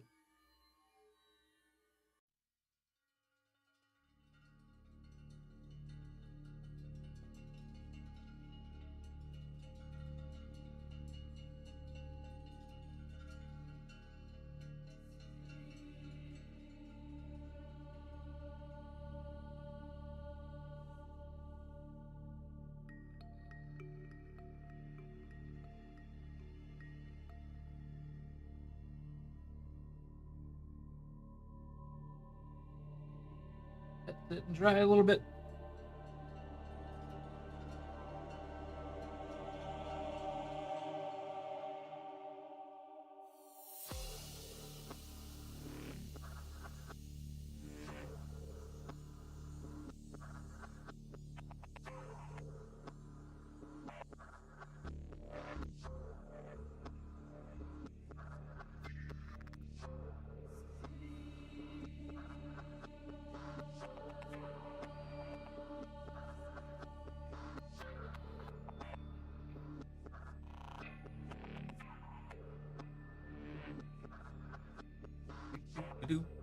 I do hope that when they do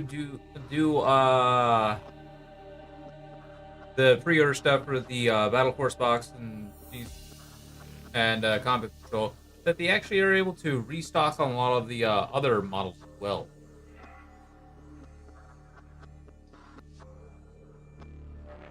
Because what'll end up happening is if I don't end up having any models to build next week, I won't be painting because I actually do want to start collecting and get all the models I want built before I start painting them. I'll probably do Warhammer games. Probably back to Rogue Trader again.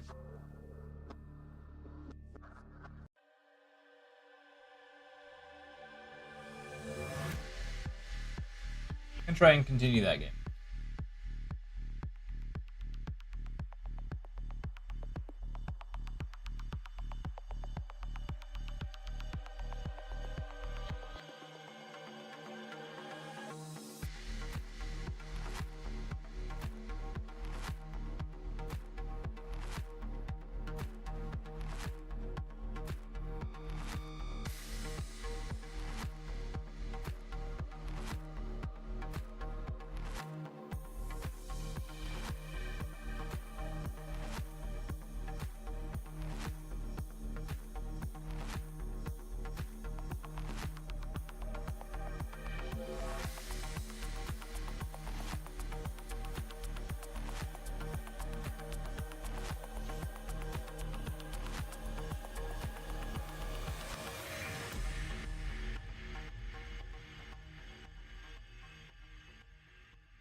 Yeah, this way, that way I won't have to just like buy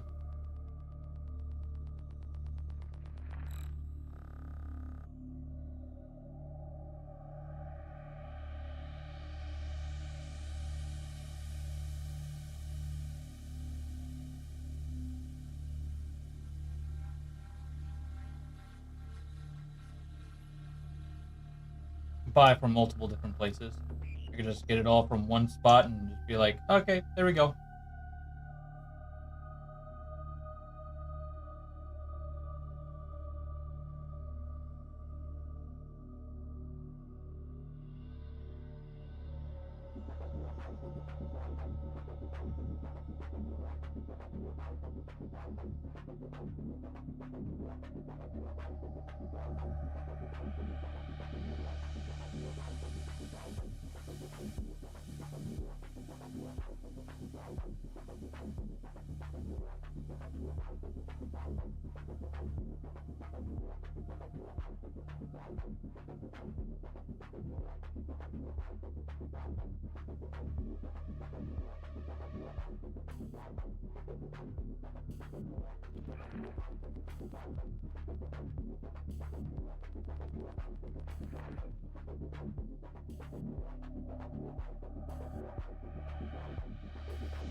pokey bits on this one.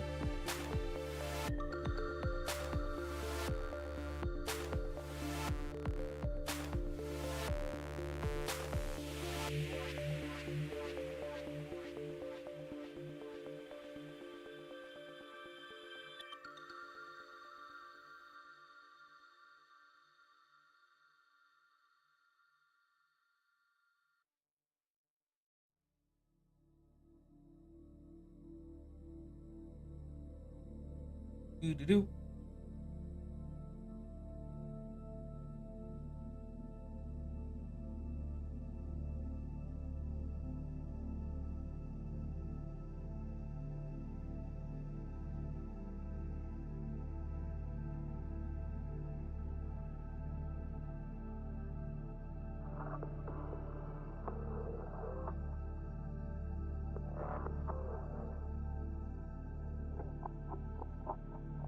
Ugh.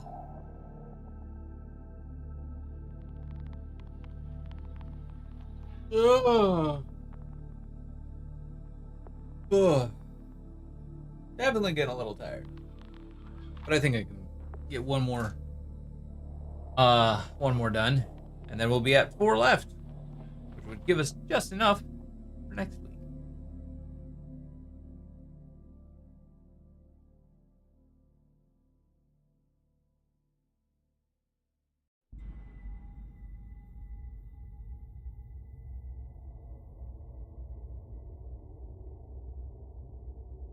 Alright, 54, 55.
Now, last night I did say that if we got close to being done, I would just finish them. But since we'll, after this, have like 4 left, I will more than likely save them for next week for having us something to do. While I wait on sisters. Heck, we might even have like a sisters box or two to actually build up.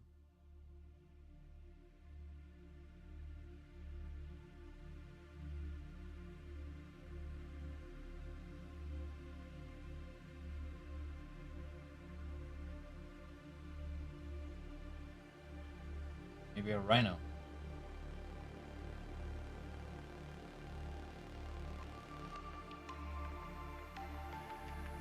We'll see.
Do.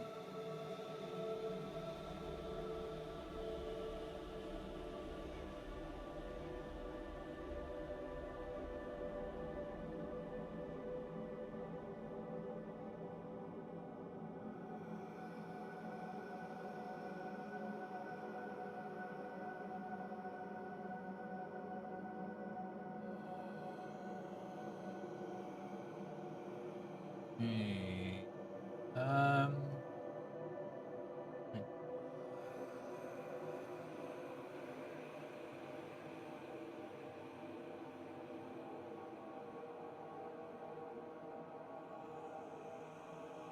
Oh, no, legs.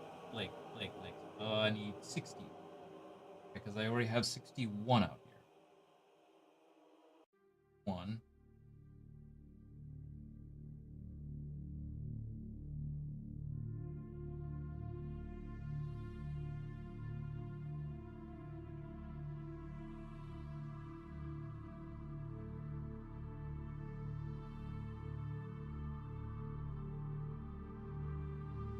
Already been, probably take another quick look at it.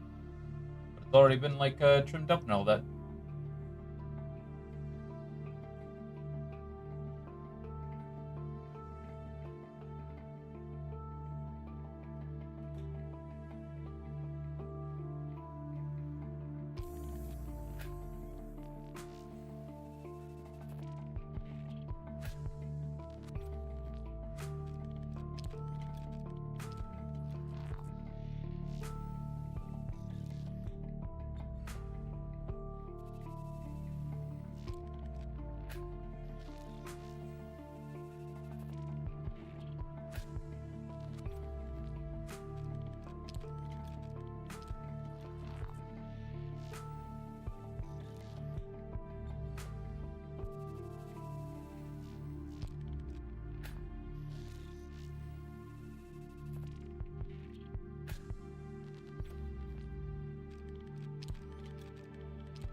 Does fit. I would have been like, wait, hold on, this is the right, no, this is the right number. If it didn't actually fit. But we're good.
Now we're on to the hands.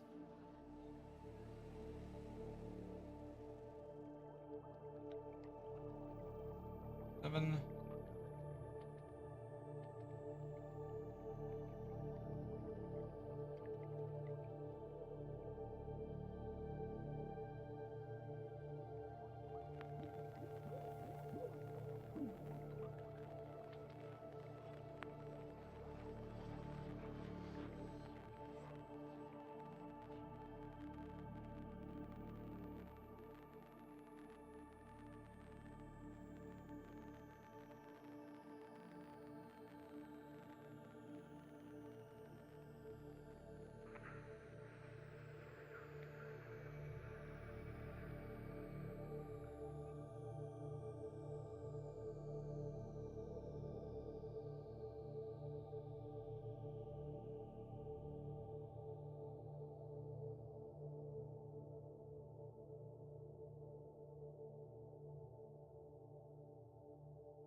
Always putting him in like the general positions. Like, okay, this is where the hand's gonna go. That's where this arm goes. That's where this arm goes.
both. Okay, then.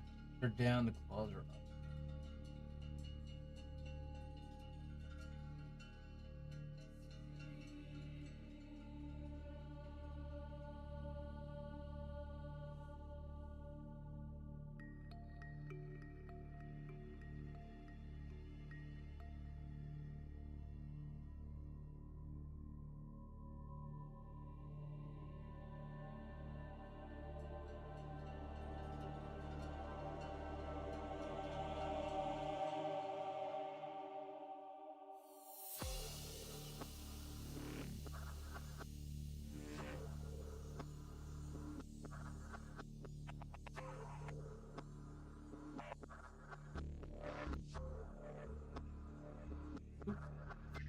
Give that a little bit to dry.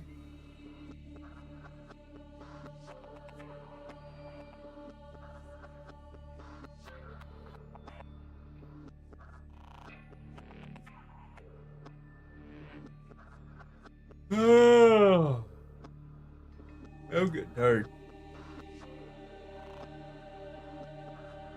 This is the last model for tonight, anyways.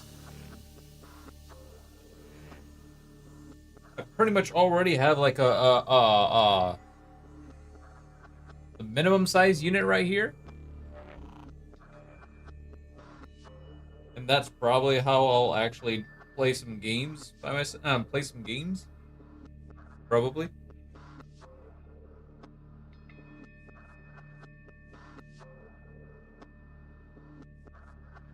Oh yeah, I should probably mention Saturday I will be off.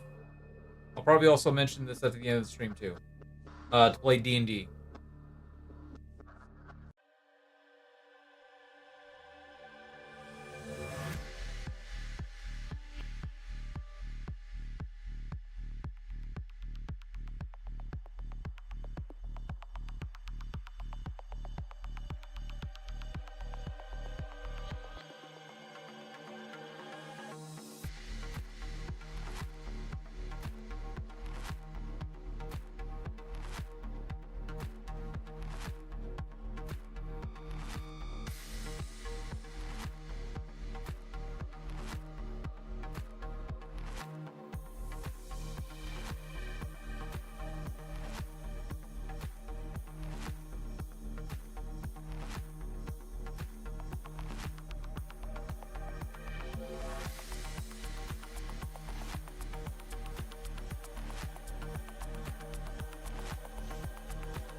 What's his head? A weird tongue style. I don't think I'm gonna go for that one. So I'll just go with this. Tongue looks like it's basically a bamboo barrel coming out of his mouth. I don't think I care for that.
Run.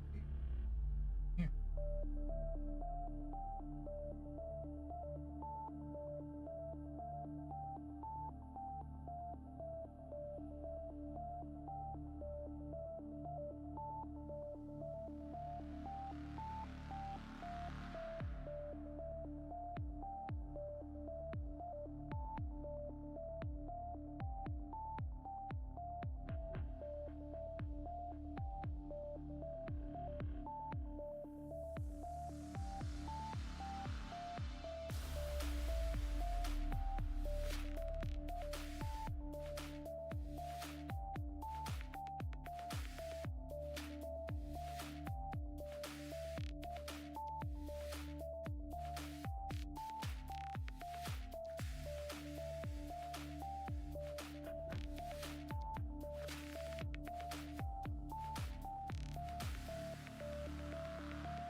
I will say, I'm actually kind of surprised I only had to go to the bathroom once this entire stream.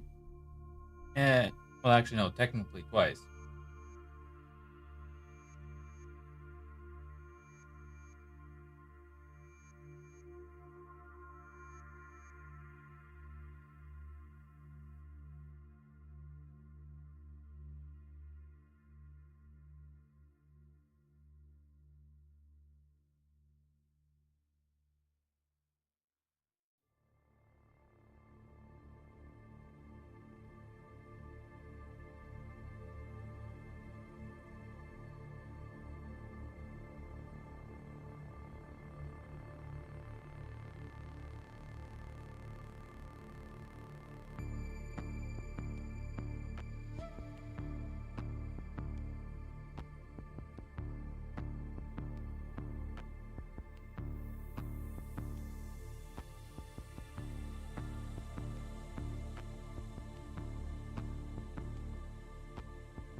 here.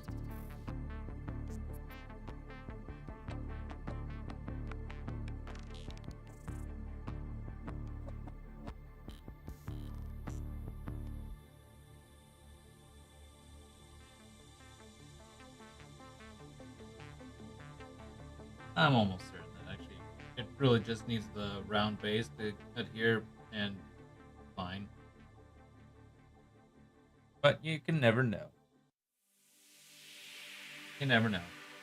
Sometimes it just might just go, boop, I'm off. Goodbye.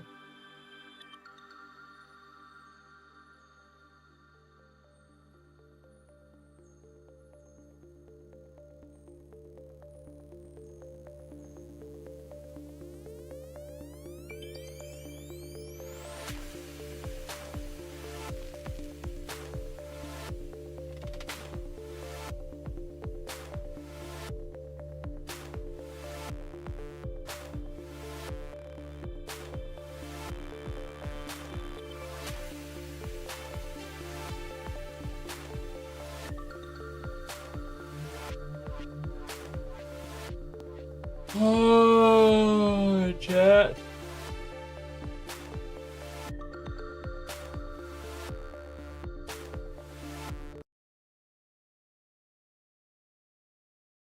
Time for me to go. Thank y'all for watching. Hope you enjoyed. This has been a nice, chill, relaxing stream. Okay, and there goes my stomach saying, hey, it's time to go to the bathroom. Perfect timing, too. So I'll just go ahead and make this quick. We will be here back tomorrow night at 8 p.m. for Dragon's Dogma. Stream number 2.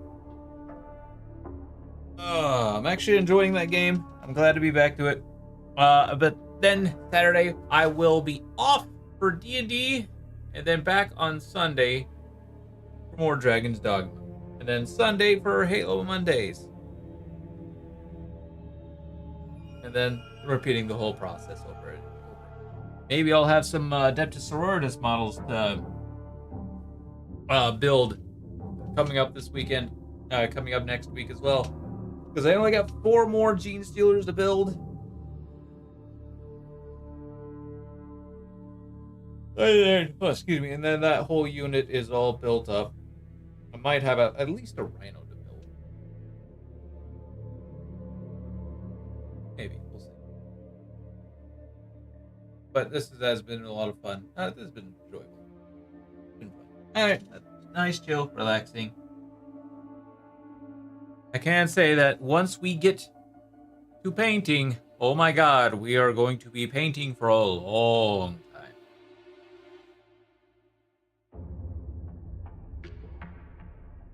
That's me. I take too long to do things. But anyways, chat, thank y'all for watching. Hope you enjoyed. And as always, stay active, stay connected. Hope to see y'all next time. This is Zircon. Bye, y'all.